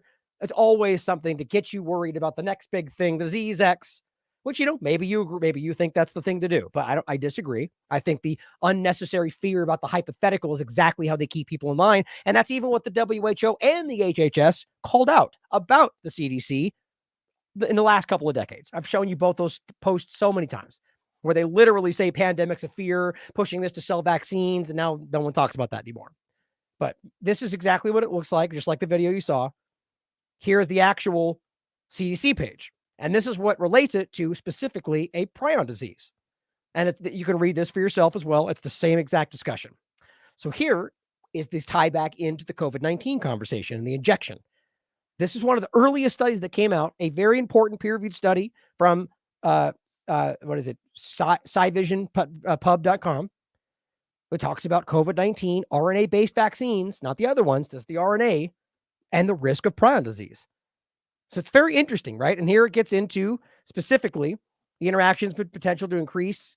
It says zinc ions have been shown to cause the transformation of TDP43. Now remember that. The TDP discussion is very interesting. To its pathological prion configuration. The folding of TDP43 and FUS into their pathological prion conformations is known to cause ALS, front temporal labral degeneration, Alzheimer's disease, other neurological degenerative diseases. The enclosed finding, as well as additional potential risks, lead the author to believe that regulatory approval of the RNA-based vaccines for SARS-CoV-2 is premature, and the vaccine may cause much more harm than benefit. Yeah, you're damn right. The point was that these things were shown to cause this binding protein TDP43 to, as it says here, the folding of it. And that has historically been very clearly leads to things like ALS, Alzheimer's, and so on. And now it looks like it might be discussing something else, very similar. That's just a possibility. Now, remember the TDP protein overlap. But first, let's remember the conversation of the kind of technology that I think this relates to more than anything. And this is really the idea of the nanotechnology smart dust application, which I just don't think people give enough time today, especially since this is something that Charles Lieber, of none other than Charles Lieber, who was arrested in the beginning of the COVID illusion, along with Chinese nationals for shuttling biological material in their socks from Beth Israel Hospital. And this is in 2011, creating virus-sized transistors, right? So an actual nanotech robot level, if that's even the right word, it's too archaic for me these days, that is the size of a virus. Not some big clunky thing you stick in your finger or your arm, like a actual size of a virus. It's not a joke. And the point was they discussed these as, and in this case, they used the, let's see. They couldn't figure out how to make it work until they discovered they coated the hairpin nanowire with a fatty lipid layer. So it's already showing you the lipid nano part of this. But the main point, as I always show you, is that his main finding was that when, and then of course two-way communication, this overlaps with the Langer and Lieber work. Again, this is the Charles Lieber right there is his name. But it says right here that when it is as small as a virus, when a man-made structure is as small as a virus or bacteria, for those that are just, that opens the door for the train theory conversation, that it can behave the way biological structures do. So as I always point out, what if that's exactly what people dealt with? What if this was the release of something that was not natural and we're still dealing with because they couldn't control it, or any number of things? Or the test is now realizing, oh, well, it caused all this inflammation, so we have to go back and try to recreate it this way. Like, there's all these hypotheticals, but they're real things. Now, we also discussed this morning. So the overlap with the virus-sized transistor, which can act like a virus, apparently, with the concept of the genetically engineered proteins. Now, how these things come together is the point. Utilizing a genetically engineered virus and the either used, deployed, or naturally created ferritin proteins, they can, in fact, control things. This is not hypothetical, and I'll prove it to you yet again right now. And he's specifically talking about using the virus to deploy the very thing that can end up controlling and relaying the biosurveillance back to whoever is controlling this. Now, this goes back to 2016 when this article was written, but the work goes back way before that. We've gone over this many times, but just briefly, genetically, actually, no, I think, of course it's gone. Genetically engineered magnetoprotein remotely controls brain and behavior. Researchers in the United States have developed a new method for controlling the brain circuits associated with complex animal behaviors. Now, it starts out as being specific and not necessarily like envisioning moving your arm for you kind of a thing. But let me walk with me through this. And let me prove to you that is exact part of what we're dealing with here. And it says using genetic engineering to create a magnetized protein that activates specific groups of nerve cells from a distance. Understanding how the brain generates behavior is one of the ultimate goals of neuroscience. It says they've developed a number of methods that enable them to remotely control specified groups of neurons. The most powerful, and we've talked about the differences in these, is called optogenetics, which enables researchers to switch populations of related neurons on or off on a millisecond by millisecond timescale with pulses of laser light. Interesting. Another recently developed method was chemogenetics, uses engineered proteins, and that's what we're talking about, that are actively activated by designer drugs and can be targeted to specific cell types. Although powerful, both of the methods have drawbacks, they point out. Optogenetics is invasive. This is where we overlap with the current stated research that you can see from Charles Lieber, specifically optogenetics requiring insertion of optical fibers that deliver the light pulses into the brain. But the point in that is not necessarily that you need those fibers, just rather that's the immediate way to keep the study going. But these things are done using light pulses if you're primed the right way. And it says, furthermore, the extent to which the light penetrates the dense brain tissue is limited, but chemogenetic approaches overcome both of the limitations, but typically induce biochemical reactions that take several seconds to activate nerve cells.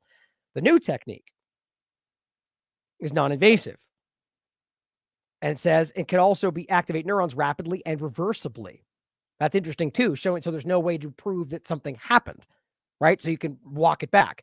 But it says several earlier studies have shown that nerve cell proteins, which are activated by heat and mechanical pressure, can be genetically engineered so that they become sensitive to radio waves and magnetic fields. There's back to the same interesting overlap at the beginning of this, where there was a lot of the magnet, not necessarily just actual magnets, but there was part of that too, but the magnetic overlap, the magnogenetics aspect of what we were dealing with in the COVID-19 injection conversation. But it says by attaching them to iron-storing proteins called ferritin, or to inorganic paramagnetic particles. These methods represent an important advance. For example, and I'll read you this next, they were already used to regulate blood glucose levels in mice. The point was they could either turn it on or off. So they could literally kill you like a diabetic if they use this and turn it off, or they could drive it to the point to where you feel that you need more even though you don't. Now, it says a new technique builds on this earlier work and is based on a protein called TRPV4, which is sensitive to both temperature and stretching forces. These stimuli open the central pore, allowing electrical current to flow through the membrane and that travel into the spinal cord, then up the brain. Now, it says, if I can skim through it really quickly because it was highlighted. So they used genetic engineering to fuse the protein to the paramagnetic region of the ferritin together with short DNA sequences that signal cells to transport proteins to the nerve cell membrane and insert them into it. Now, it says when they introduced the genetic construct into human kidney cells, they synthesized the magnetoprotein and inserted it into the membrane. The application of the magnetic field activated these engineered TRPV1 protein as evidenced by transient increases. Now, this one, there's the two, both of these are discussed. I'll go over both of them. It says the researchers inserted the magneto DNA sequence into the genome of a virus. Here's where it overlaps. Together with the gene encoding, and they tracked it using, I think, which is pretty much, I think is luciferase, I think, and regulatory DNA sequences that cause the construct to be expressed only in specified types of neurons. They injected the virus into the brains of mice, targeting the entorhinal cortex, and dissected the animal's brains to identify the cells that emitted the fluorescence. Now, it says to determine whether magneto can be used to manipulate neuronal activity in live animals, they injected magneto into zebrafish larvae to control them. They then placed them into a special magnetized aquarium and found that exposure to a magnetic field induced coiling maneuvers, which they were desiring. This experiment involved a total of 9 of them. And the interesting point, this is where you might want to overlap this, and it's a logical point, with the rapid installation and very shortwave 5G effort. Right? The point is they needed these on every street corner because they're much more powerful, but much shorter than the ones we've used before, which means they're literally everywhere. And this could be used in this same way to exert that same kind of energy. Now, it says in one final experiment, the researchers injected magneto into the stratium of freely behaving mice, a deep brain structure containing dopamine-producing neurons that are involved in reward and motivation. They placed the animals into the apparatus, and essentially the point was they turned it on, and the ones that had it basically created a rewarding feeling when they were closer to certain things. Now, this is how you can control in a large scale a population, especially if they've all taken an injection that might put this thing in their body. This shows that magneto can remotely control the firing of neurons deep within the brain. Neuroscientists at Harvard, of all places, here's the virus-sized transistor from Harvard in 2011 with Charles Lieber, used optogenetics to manipulate memories in the brains of mice. Right? This is a different scientist working on this at Harvard who uses this same technology to manipulate memories in the brains of mice, and he called this study badass. Previous attempts using magnets to control the neural activity, magnets, needed multiple components to work. Injecting magnetic particles, injecting a virus that expresses the heat-sensitive channel could induce changes in magnetism, he explained. The problem with having a multiple component system is that there's so much room for individual pieces to break down.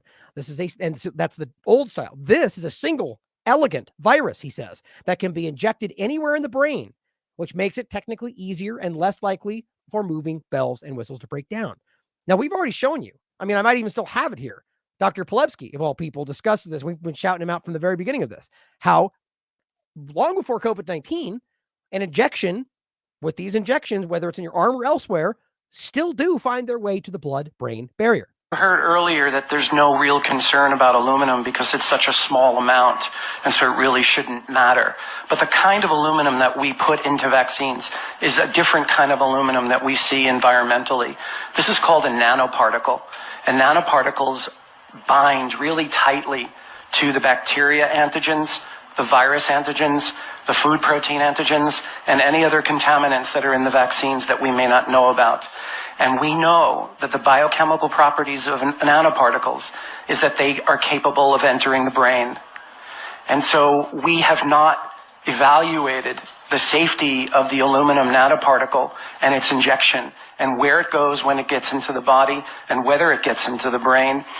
Do vaccine ingredients belong in the brain? No. Do they get into the brain? No one has ever studied it. But animal studies using the same chemicals that are in vaccines that we give to children directly demonstrate that the vaccine ingredients do enter the brain. We are ignoring this information.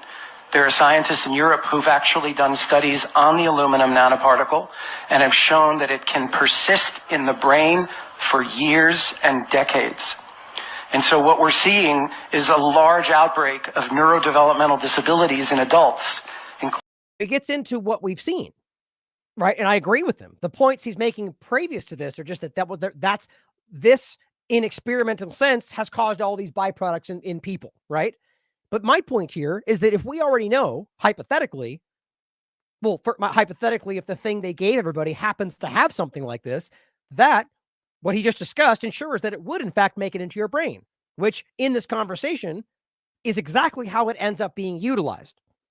You no need to inject it right into the brain when you're using technology that allows it to cross the blood-brain barrier.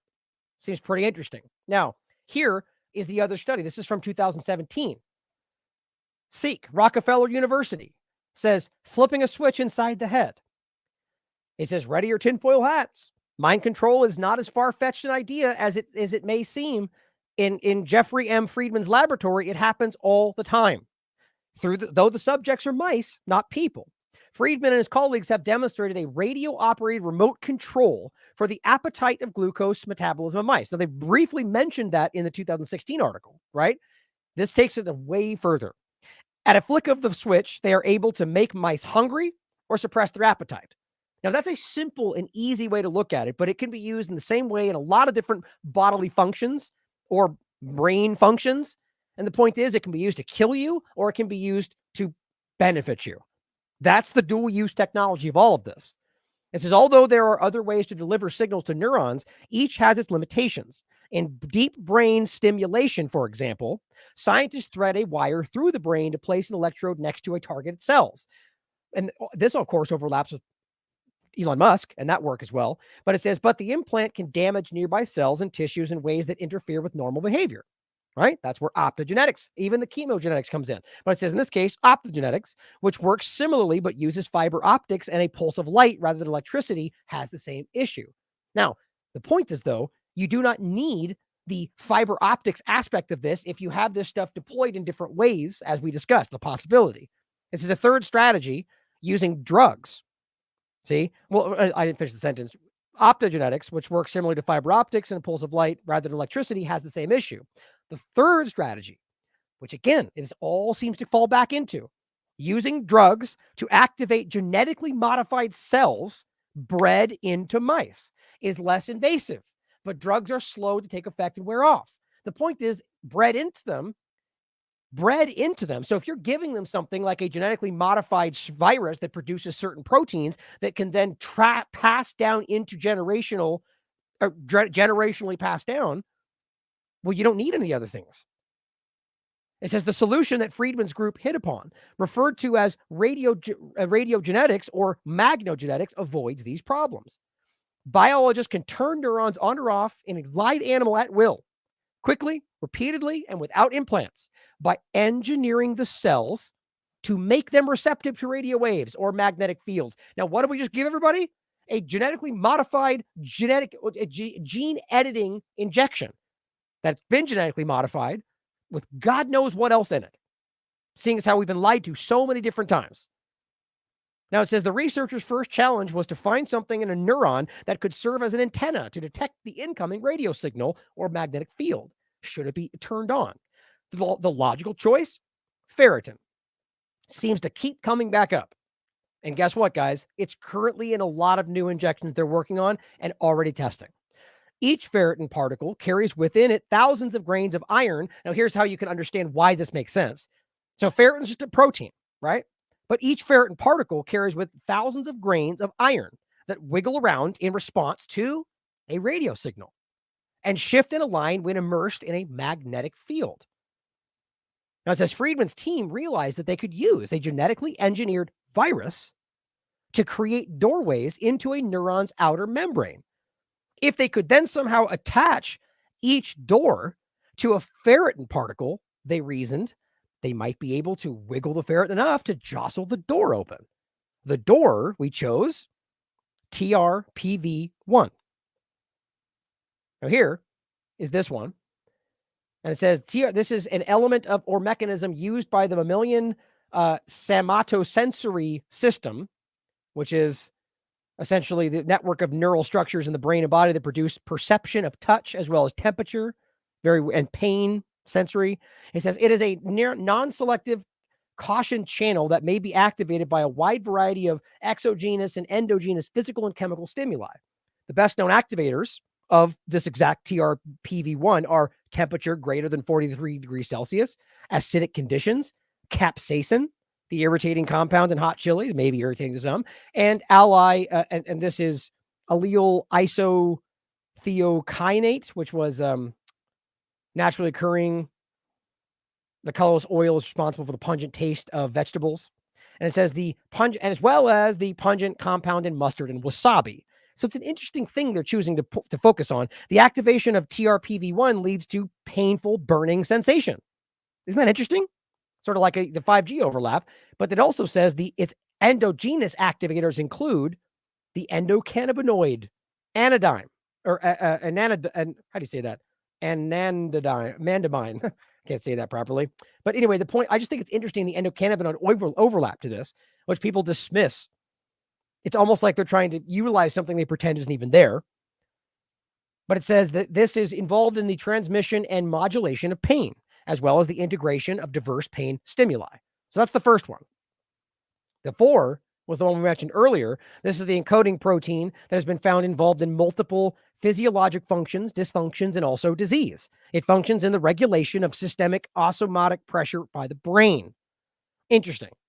Disease overlap. Anyway, so just those are relevant kind of just background points to understand what these things are. The point is, using ferritin, using genetically engineered viruses to relay what is needed to activate this.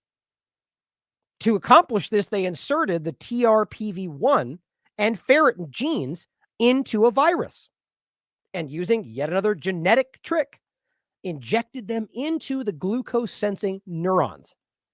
The neurons responded. They began to fire, signaling a shortage of glucose, even though the animal's blood sugar levels were normal. Diabetics know all too well how important this is. And other parts of the body responded just as they would to a real drop in the blood sugar. Insulin levels fell. This can kill you, mind you. The liver started pumping out more glucose, which can definitely kill you should they push that too far, and the animal started eating more. In effect, Friedman said, we created a perceptual illusion that the animal had low blood glucose even though they were normal. That's terrifying to me, especially when we get into the latter part of the show, to where this is really going.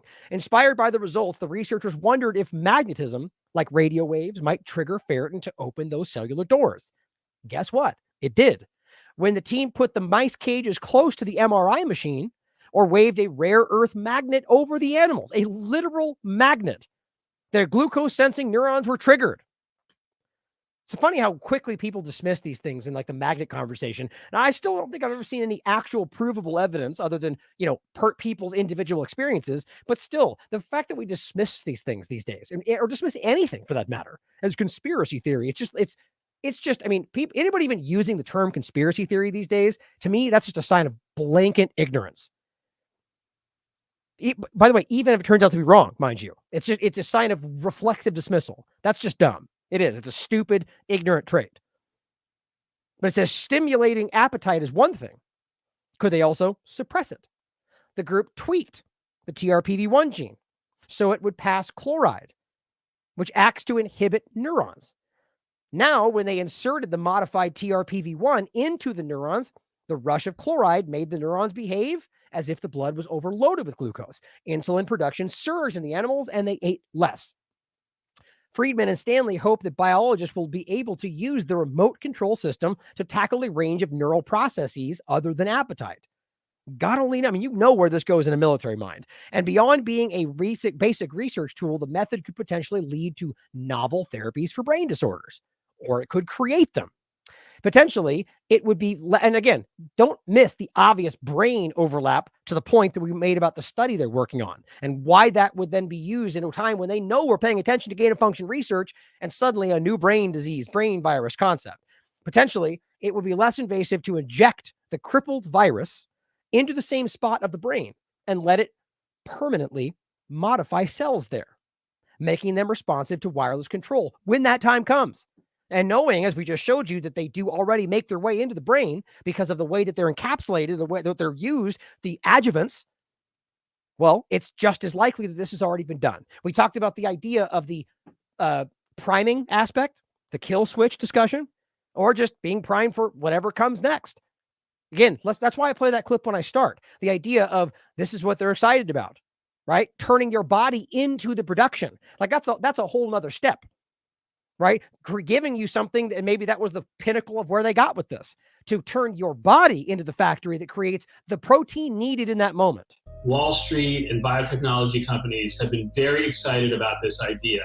And what essentially it is trying to hack the cells in the body in order to make them into drug factories.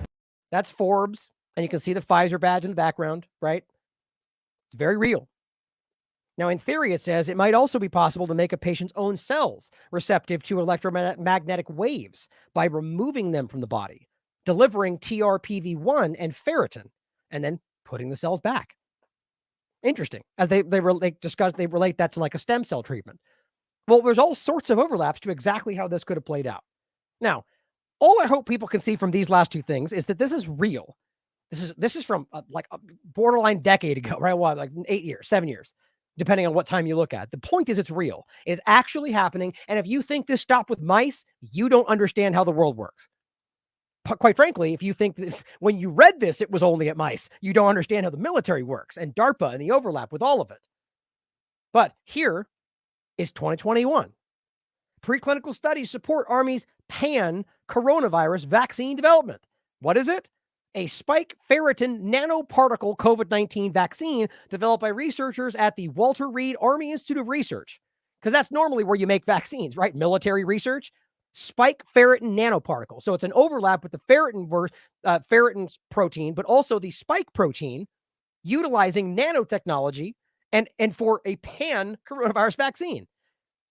This is the same kind of platform discussion, and the point would be to set these things in your body and then activate it like we're talking about. The platform. We're going to trigger this protein. The point, though, is that with these things included, what we just discussed is on the table. Here was one from 2022. Dose, safety, tolerability, and immunogenicity of an influenza H1 stabilized stem ferritin vaccine. All of these things are utilizing this. Here is one from 2023. Feds start enrolling volunteers for their mRNA flu vaccine trial. And yes, this is a ferritin injection. Now, this one doesn't even, this one says it right here. Oh, it does say it on here, ferritin right there. The other conversations you see this, it mentions this term, but just doesn't make it clear that it's ferritin. But it's the H1SSF 3928 mRNA lipid nanoparticle. But that is an abbreviation for H1 is hemagglutinin stabilized stem ferritin, meaning the vaccine uses the stem part of the influenza hemagglutinin protein displayed on the surface of a ferritin nanoparticle as the immunogen. You see how this all relates to exactly what we just read from those articles? The stem remains largely unchanged throughout influenza mutations as compared to the head, which constantly changes as the virus mutates into different strains in a process called antigenic drift. It's not the only mRNA-based flu shot candidate in the works. In January, Pfizer said during the World Economic Forum that his company is working on a combination mRNA vaccine for both influenza and COVID. All of these things are overlap, guys. Now, here's another one from 2023, and this one is very new. The study to evaluate this is the single dose H1SSF, the one we just read. But these are currently being used in studies. So you can overlap that with the possibility of how these things, especially this one, utilizing the spike protein, can actually shed. I'm going to do another focus coming up soon on the shedding again, even though we've proven that as much as we've proven anything. But there was another a good overview that somebody recently put out showing you all that we can prove in regard to the shedding, which is real, guys. It is very real that this is Dr. Luigi Warren made that point. And then when you find out that it does, in fact, has the sustained synthesis of the spike protein, means it continues to do so, which, yes, it means it can spread enough to, as the Salk Institute made clear, to cause symptoms in the person that catches them, which means it's its own thing. How is that not a self-spreading concept? Or even worse, a protein, genetically engineered spreading concept. Now, here's where this gets terrifying to me. The last part of the show is the worst thing. This is the stuff of my nightmares. This is recently sent to me, I think it was Orwell, Genetic Literacy Project. Awaiting nutritional analysis, these pink-hued, meat-tasting soybeans are set for outdoor field trials. Outdoor field trials. Now, right out of the gate, you may just think, oh, this is just some meat, climate change, eat bugs kind of overlap. That's not where this is going. Let's read this. This is from the 10th.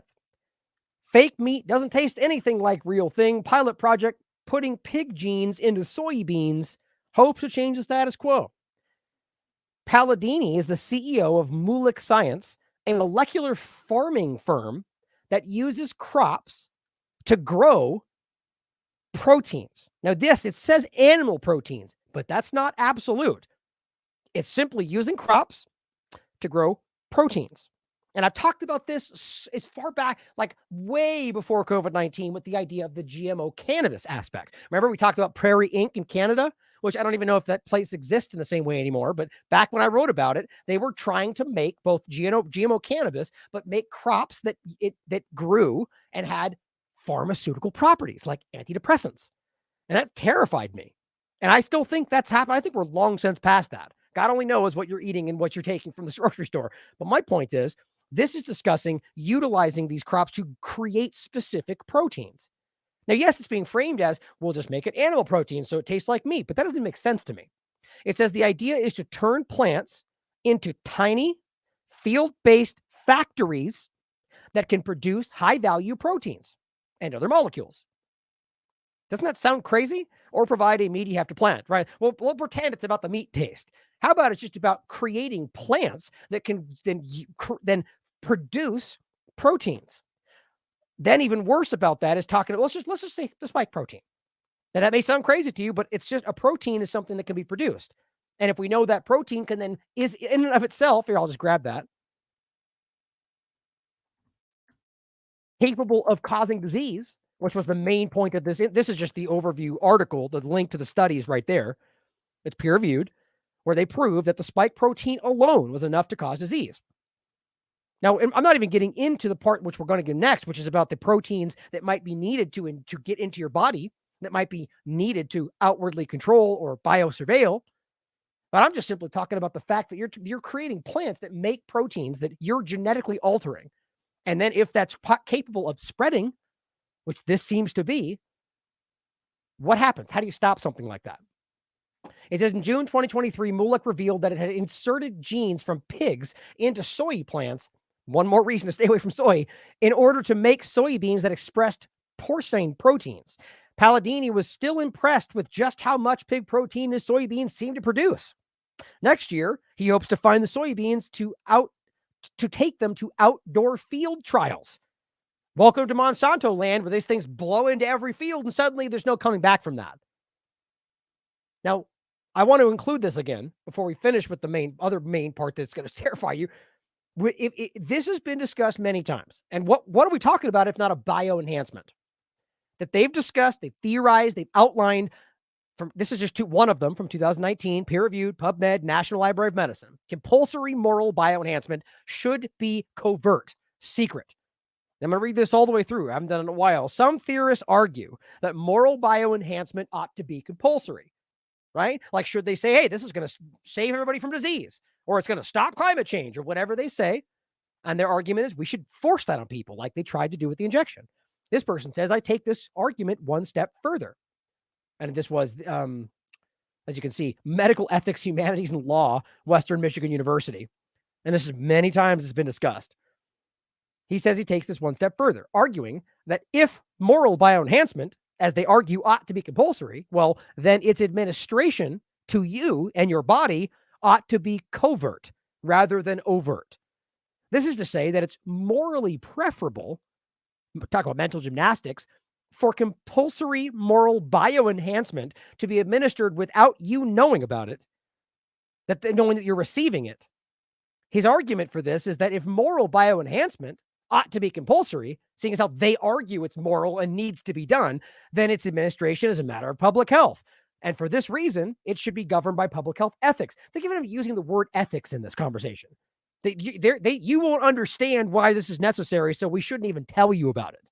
It says, I argue that covert administration of a compulsory moral bioenhancement, I don't know, like packing your body and your body with proteins like ferritin and other bioenhancements to use afterward, that this program better conforms with public health ethics than does an overt one. Why? Because you'll know about it and say no. So then they have to acknowledge they're breaking the law. So they might as well make it secret. I mean, my God. And guys, this is not a new stuff. This has been talked about many times. The meat discussion, the Lone Star tick example about stopping eating meat for climate change. This has been floated many times. So as well as the fact that if we're talking about the protein discussion, right? Making plants that create these specific proteins, whatever that may be, let's not forget that they've already designed a lot of different ways to aerosolize and make lipid nanoparticles or mRNA-loaded lipid nanoparticles that can, in fact, be utilized or aerosolized. And I go over this very deep in this discussion. We've referenced many times. I might as well just read it since we're here. And this is about dual-use tech. And I simply said, this is how it works. It can be weaponized or it can help. And this is about the idea in this one about basically triggering cell death or solving the problem. Either way. The point was, this is why peer-reviewed science has found that the mRNA platform itself is causing myocarditis.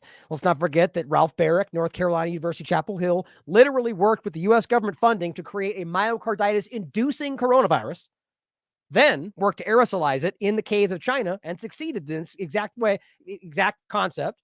And this overlapped with the work of Charles Lieber, Robert Langer, who was the co-founder of Moderna, which I think all of this embodied in the injections. And of course, Lieber is a virus-sized transistor we referenced. And I've openly wondered whether this is exactly what is being used. Now, this, to the ending part of the show today, overlaps with the neuro weapon concept. And we played this, but I want to play this a little bit longer version of it. Now, this again, it's James Giordano. It's not new. This is from 2020, but this goes back a long way. My point I want us to realize that if we're talking about this whole comes full circle to the brain. The new gain of function research, or rather just the new example of it, and how that is showing to cause some kind of brain virus that kills in a week. Or is it a virus? I wonder whether this is in fact the continuation of the experiment in regard to the brain aspect, or rather the biosurveillance or the outward manipulation of your brain processes, or really your movements itself, as a hypothetical consideration. I mean, this is real. My point is, how do we know whether or not it's actually been deployed or not? We talked about this exact point on this show from the 29th, the neuro weapon side to the COVID illusion. Now, I'm going to play this clip. Again, this is the full thing. It's an hour and 11 minutes. Brain science from bench to battlefield. This, guys, is terrifying. What they can be used to do is create particular yet highly selective effects in individuals so that they can be delivered at very, very low doses, yet deliver a high amplification effect that's called a hormetic potential, to be able to alter cognitions, emotions, and behaviors. How do you do that? Well, you can work on key operatives. In other words, this individual who's sitting before me may be a diplomat. Oh, really quickly, for framing this, James Giordano, who's speaking, is a professor in the Department of Neurology and Biochemistry at Georgetown University. And he works with NASA, NATO. He works with intelligence, the military. I mean, it's all the overlap with exactly what we're talking about. Coming to interact. How do you do that? Well, you can work on key operatives. In other words, this individual who's sitting before me may be a diplomat. They are now coming to interact with me. They may have a posture that does not necessarily align with mine. Can I alter their cognition? Can I alter their affiliation? Can I alter their emotionality? And in such a way, might I be able to alter their behavior? Yeah, I can. And just realized, right, this is not new.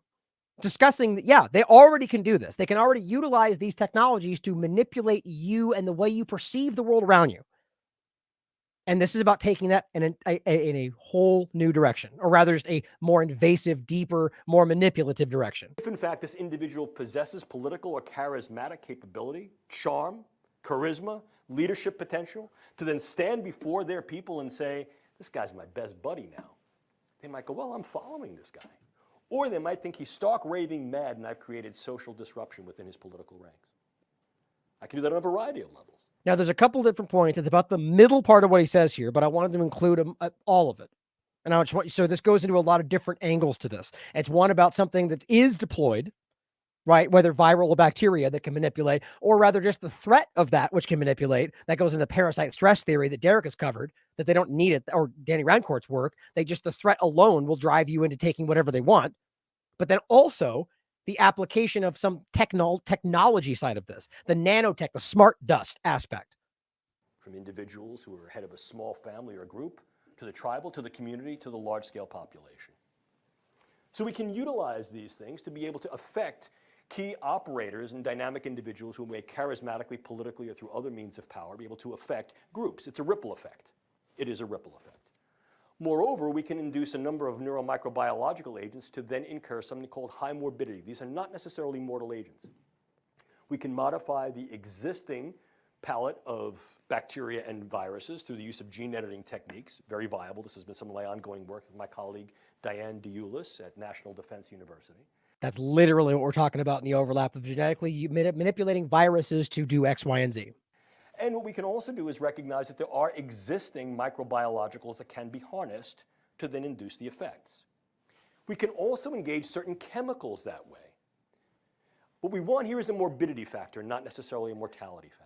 I want to make people sick. And what I do here is the virus is not necessarily the bug. The virus is what I put over the internet. Let me show you how I can crash a system pretty easily. Now, this is just the overlap to how you can use the simple suggestion. And think about this and how that overlap with the COVID-19 illusion. I affect key individuals here, here, and here. And then I take another community in the back of the room. I affect key individuals there.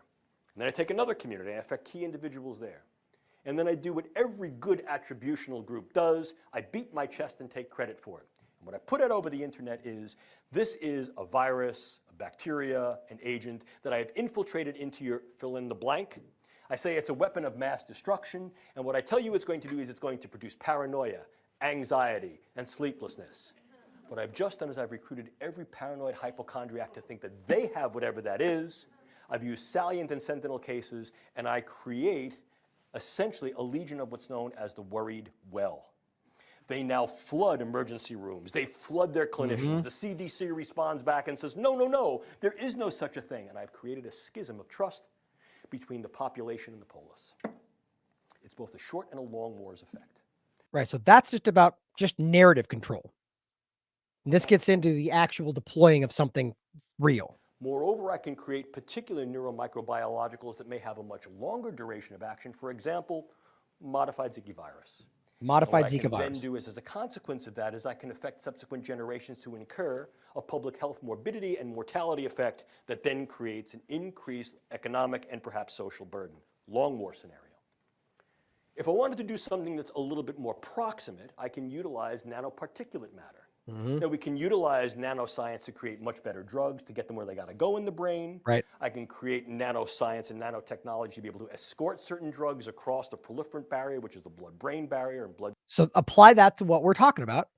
And I'm not saying something that you are aware is present, but something that could have been utilized. And remember, why in the world were they jamming things into the blood-brain barrier under some guise of a test that you could have swabbed your mouth for?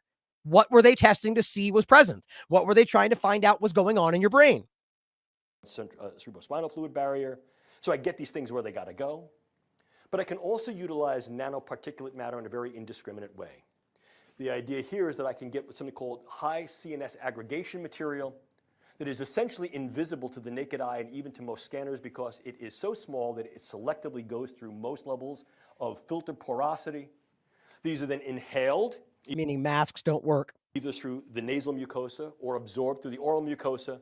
They have high CNS affinity. They clump in the brain or in the vasculature, and they create essentially what looks like a hemorrhagic diathesis, in other words, a hemorrhage predisposition or a clot predisposition in the brain. What I've done is I've created a stroking agent. Now that is a example of a specifically deployed weapon, right? In utilizing the same technology that simply creates death. like as we're discussing in the dual use aspect of it. But what we're getting into is the more of the middle ground aspect. It overlaps with the Lieber-Langer research in regard to biosurveillance, even going as far as to actually control the output, your movements, your thought processes. And so this is it's in the middle of what we're discussing here. But the point is the technology is real and absolutely could be applied this way based on what we just discussed and what he's overlapping for the military. And it's very, very difficult to gain attribution to do that. I can use that on a variety of levels, from the individual to the group, highly disruptive. And in fact, this is one of the things that has been entertained and examined to some extent by my colleagues in NATO. And to those who are working on the use of neurobiological sciences to create populational disruption. Very, very worried about the potential for these nanoparticulate agents to be CNS aggregating agents to cause neural disruption. Think about that. So this is an older video where he's talking about how NATO is very concerned about the utilization of exactly what they're working on and exactly what's being utilized in the work we're discussing. Gee, I wonder why they're afraid of it. Like, I mean, whether or not you think they're like with the same illusion of the gain of function work, they're doing it to get ahead of it, to stop in case the bad guy Russians do it, which is just as likely, or they're just making weapons. So they have the weapon when the weapon's used on them. They don't care about how it affects you. The point is it's real and they're concerned about it to the point to where they're making it themselves, or maybe that's the illusion so they can make it in the first place. Either as hemorrhagic and vascular disruptors or as actual neural network disruptors because they interfere with the network properties of various neural nodes and systems within the brain. And that's where it comes in for me to the meshing concept, right? The idea of maybe not disrupting it, but maybe creating that. And this overlaps with, as I'm not going to get too deep into today, with the concept of artificial intelligence, the mapping of the human brain, the consciousness, which they've continued to fail at. That's one other example of how this could have been utilized. I thought about that right at the beginning of all this. That's when the whole magnogenetics aspect came into play, wondering whether or not this was about trying to mesh human, whether it's a specific grouping of the population or the whole planet. I don't know, but it's very real. And this goes back to the Internet of Nano Things, the Internet of Bodies, and how that can be employed. I mean, it's the same as simplified as it sounds, the routers in your house. You can utilize the technology and the wireless aspect of this throughout again, the Internet of Bodies is about using nanotechnology internally and then connecting those things to the internet. And then that could then be meshed in regard to the data flow. I really do think there's a part of that here. Now, here is an older post from, where was the date on this? Right there, November 2020. Right in the beginning of the COVID illusion. This is from the United States Naval Academy. And it's the same discussion. This is James Giordano, Battlescape Brain, Military and Intelligence, Use of Neurocognitive Science. I just think about the name, Battlescape Brain. Battlescape Brain. This is what they're talking about prior to the mass deploying of a genetic manipulation. And God knows what else. Now, before we finish with the last two videos, I want you to think broadly here about the concept of stuff like this. Nanotoxicology. And this is from 2012, excuse me. Nanotechnology is considered as one of the key technology of the 21st century. Did they tell? Funny how they don't tell anybody that until it's already being utilized, and promises revolution in our world. Objects at nanoscale take on novel properties and functions that differ markedly from those seen in the corresponding bulk counterpart, primarily because of their small size and large surface area. Studies have revealed that the same properties that make nanoparticles so unique could also be responsible for their potential toxicity, which is exactly why the lipid nanoparticle concentration has continued to cause the problem that it still does, because they never solved that. Or at the very least, they thought they did and they failed. It says nanotechnology is rapidly advancing with more than 1,000 nano products already on the market in 2012. As they're saying, we don't even know if it's safe. Exactly the point. It says, considering the fact that intended as well as an unintended exposure to nanomaterials is increasing, and presently no clear regulatory guidelines on the testing evaluation of nanoparticulate materials are available. The in vitro toxicology studies become extremely relevant and important, which I don't think they cared about. Very interesting. Now here, there's just a couple of interesting overlaps that Orwell shared with me, and this is from this 3 days ago. Biometrics implementations around the world undermined by lack of consent. Just kind of an abstract way to show you that it doesn't matter what we're getting into, whether it's the simple, old school, kind of clumsy idea now of just your data, your personal online information, or internal biosurveillance. They never follow through with what they claim. We're not going to share this. We're going to keep this private. The point is, we're at a point now where your biometrics, it's just, what's the Wild West out there? And they're taking this stuff without your consent. They're taking this stuff as you walk by street cameras. It's everywhere. And we don't even really fully understand what that will mean the further we get into the whole digital twin online discussion. It's terrifying. As well as the fact of exactly what I'm talking about is something that is being researched and long has been, and I think we're at the cusp, if not already happened. This is 2019. Human brain cloud interface. The internet comprises a decentralized global system that serves humanity's collective effort to generate, process, and store data, most of which is handled by the rapidly expanding cloud. A stable, secure, which I disagree with, real-time system may allow for interfacing the cloud with the human brain. Now, guys, this could be a way to get you to do the thing that they've tried to get you to do and it didn't work.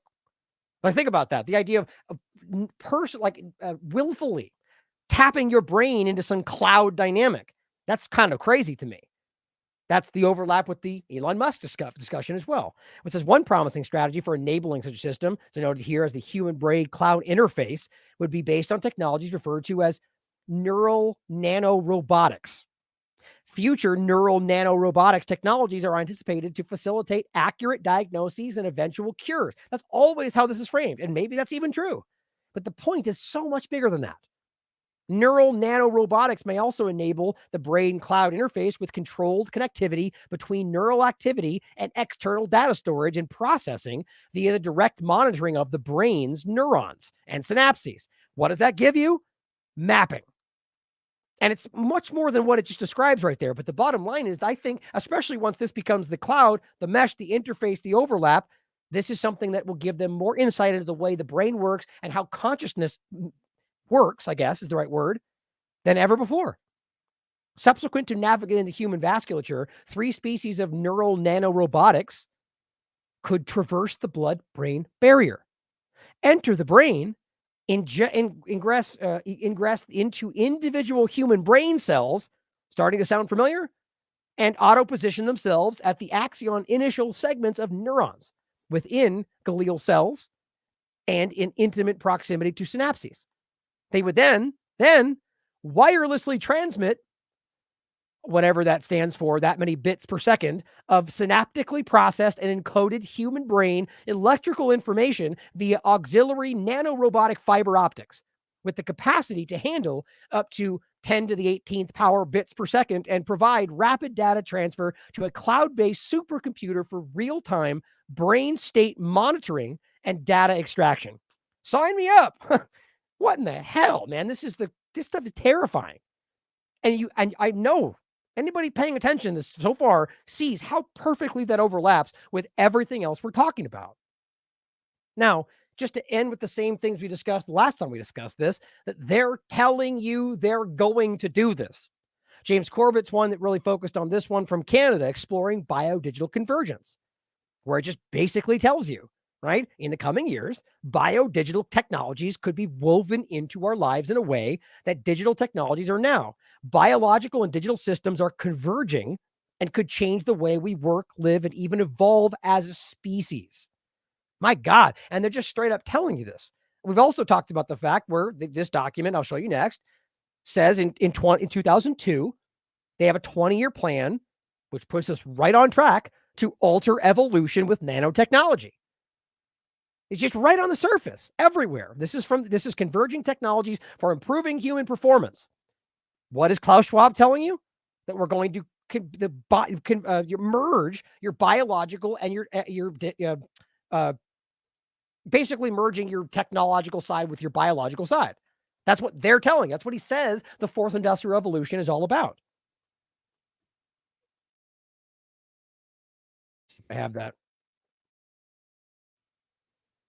I know I do somewhere. There it is. What the 4th Industrial Revolution will lead to is a fusion of our physical, our digital, and our biological identities. The difference of this rest of the clip goes on to make it clear that he decides to say that COVID-19 is a perfect example, a perfect opportunity to do that. Why does that make sense? We discussed this back on the 17th of May, 2021, the biodigital convergence, COVID magnetogenetic ferritin vaccines. Talking about it in 2021, guys. So to end, I thought it was interesting to talk about just one abstract part of this that I very much believe is connected.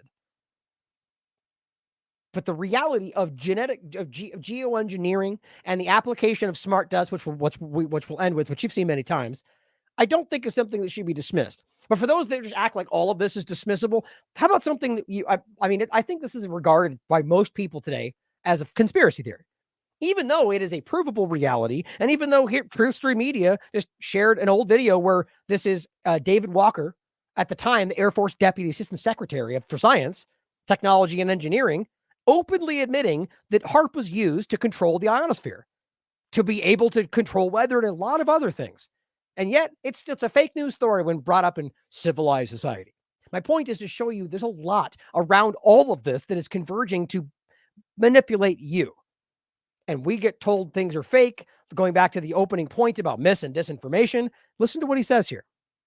The Air Force has gotten great value out of HAARP in the past. We took over from the Navy and managed it and actually did a number of experiment campaigns up there and have finished our work that we're interested in doing up there. We've moving on to other ways of finished their work was the point. Managing the ionosphere, which the HAARP was really designed that we're interested in doing up there. We've moving on to other ways of managing the ionosphere, which the HAARP was really designed to do was to very clear, very, very clear.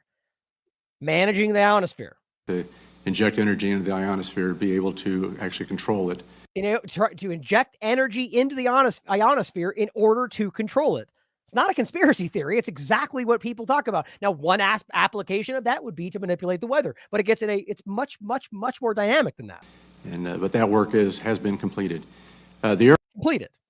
Completed. It's an old video. Air Force has maintained the site for other government agencies to use for several years now. Oh, great. And with DARPA completing their project, that's our last government customer that we have in the site.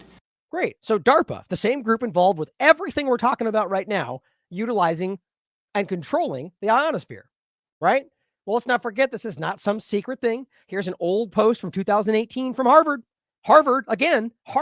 It's funny how, not to say just because it's Harvard that's necessarily connected, but that's 3 times now this is dovetailed, overlapped, intertwined with the work of Charles Lieber, Harvard, and everything else, which is stratospheric aerosol injection, tactics that cost within the first 15 years of deployment.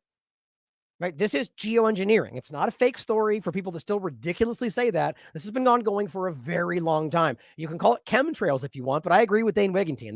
That's a term that is manipulated. Geoengineering, or rather specifically stratospheric aerosol injection, is very real. The question is that being used and is it being controlled in order to deploy something? In this case, we could talk about smart dust because I think that's the most obvious that overlaps with nanotechnology and whether or not we're talking about something that has been deployed or will be in the future and that would then work in connection, in concert with whatever's currently been in your body via the COVID-19 injection, should you have taken that route. So once again, for those that don't think this is real, okay, this is MakerCon from 9 years ago. The inevitability of smart dust. In fact, when he's talking about it, it's already real. It's already there. So that means today it is, for sure. The point is 9 years ago, he talks about this and says this was 10 years old at the time. So almost 20 years ago. Funny the timing of all this, right? The devices, the computing behind those interfaces aren't going to go away. They're going to just become invisible. We're still essentially at the banging the rocks together stage for this sort of stuff. And you haven't really seen anything yet. So this is closer to the end of the vision. This is this powder-sized chip, and that's a salt crystal. So this is a small thing. It's something called the Mu chip from Hitachi. It's the smallest commercially available RFID system in the world, and can be pulse-powered by radio waves. It doesn't require a battery. You can pulse-powered by radio waves. Does that sound familiar? It's exactly with radiogenetics. It's exactly what we're just talking about. But that's not even necessary. Literally scatter this stuff like dust or embed it into a sheet of paper. And you know what the really interesting thing about this technology is? This was commercially released 10 years ago. That makes it 19 years old today. So the inevitability of smart dust. So what is smart dust? Well, can you even imagine how much more advanced it's gotten in 20 years? Smart dust, of course, isn't a new concept. It originated with DARPA back in the 90s. Of course it did. And it's general purpose computing, sensors, wireless networking, all bundled up into millimeter scale sensor modes, drifting in the air currents, flecks of computing power settling on your skin, ingested, monitoring you inside and out. Right. And if you don't think that's possible, this is the Michigan micromode. It's a cubic millimeter in size. And in deference to the speaker before, yes, it runs an ARM processor. It runs on your own body's power. It does not need anything to operate. It could, though. It could be adapted and grown. The point is this can be deployed and can even relay information. This is one of the earliest examples of the biosurveillance aspect, but it's gotten much, much more alarming than that. It's a tiny computer, and it features data processing, data storage, wireless comms, and it's probably as close to the true smart dust vision from the early DARPA days as we've come so far. They're designed to harvest energy from the environment around them and to communicate via a mesh network. There it is. And of course, the energy is the key problem with this. You can make the computing small, the energy is hard. The bottom line here, guys, this is quite obvious to me. I'm not saying that this is provably already done. Obviously, I hope it's clear that it could have been. It's very real. Everything already exists. And the reality of how they've deployed things in the past, especially when things like this happen, you look back and realize that it already happened for 10 years before they tell you it's happening. I just don't, I mean, look, and then going back to the compulsory bioenhancement aspect, they openly tell you that should they just happen to decide it's in the best interest of society, whatever that means to them, that they'll just do it without you knowing anyway. Everything's on the table. Now, I'm really not trying to just create fear here. I think there's enough in the world in what they're using and utilizing, whether the gain of function to be afraid of already. But I just want people to understand where we actually are. And I'm willing to bet you that I'm barely scratching the surface on where we actually are. This is just what we know about. And the reality is all about internal meshing, overlap, the nanotech connection, the internet of the internet of nano things, the internet of bodies, and the biosurveillance. And in fact, as I made sure to go over, even the outward control of what you think and do. I just don't know why we can't really engage with this conversation. I just felt like this was a necessary point, especially seeing some new gain of function aspect that suddenly is able to cause some kind of brain virus that kills you in a week. Is that actually what's going on? Or are we watching something that outlines exactly what we're discussing here? Right? A weapon that's been utilized. Tough for you to decide. I think ultimately, with all the evidence we have, that it's very clear that there's something to be concerned about here. And the last thing, assuming we have any influence over their actions, that we should be allowing is the further research in this regard. I really just think we need to start, just gain of function, obviously. But then again, we all seem to, as a population, be very aware of gain of function is the last thing we should be allowing. And here it's not even just stopping. It's not only not stopping, it's increasing at this point. So, the question is always, how do we in fact stop these things? Seeing as how they don't care what we think. They two-party illusion dynamics will always keep them bickering over something to continue enough just to get to the next step. And on top of that, what's going on with Gaza or Syria or anywhere else? How do we know they're not already testing stuff like this? As we've seen numerous times in Gaza in particular, battle tested, or Pfizer's lab. In any case, I plan on talking more about that angle and that conversation tomorrow or the next show, most likely tomorrow. But I just really hope this can open people's minds to where I really think this is going. So thank you for tuning in today. I hope this opened people's minds. I hope you're not reflexively dismissing any of this as conspiracy theory, because literally everything I discuss is provable. Other than my hypothesis on how it might come together, this is all factual. All the links are down below. You can prove it for yourself. If you're the kind of person that will dismiss this out of hand, calling it conspiracy theory when I'm literally providing source material and peer-reviewed science, not from some fringe place, but from their own research of DARPA and NATO and everything else, then you don't want to acknowledge it. At least be honest about that. So please share this with people that need to see it. Thank you for tuning in today. I love you all. As always, question everything. Come to your own conclusions. Stay vigilant. Let's also be clear. The future is not just happening. The future is built by us.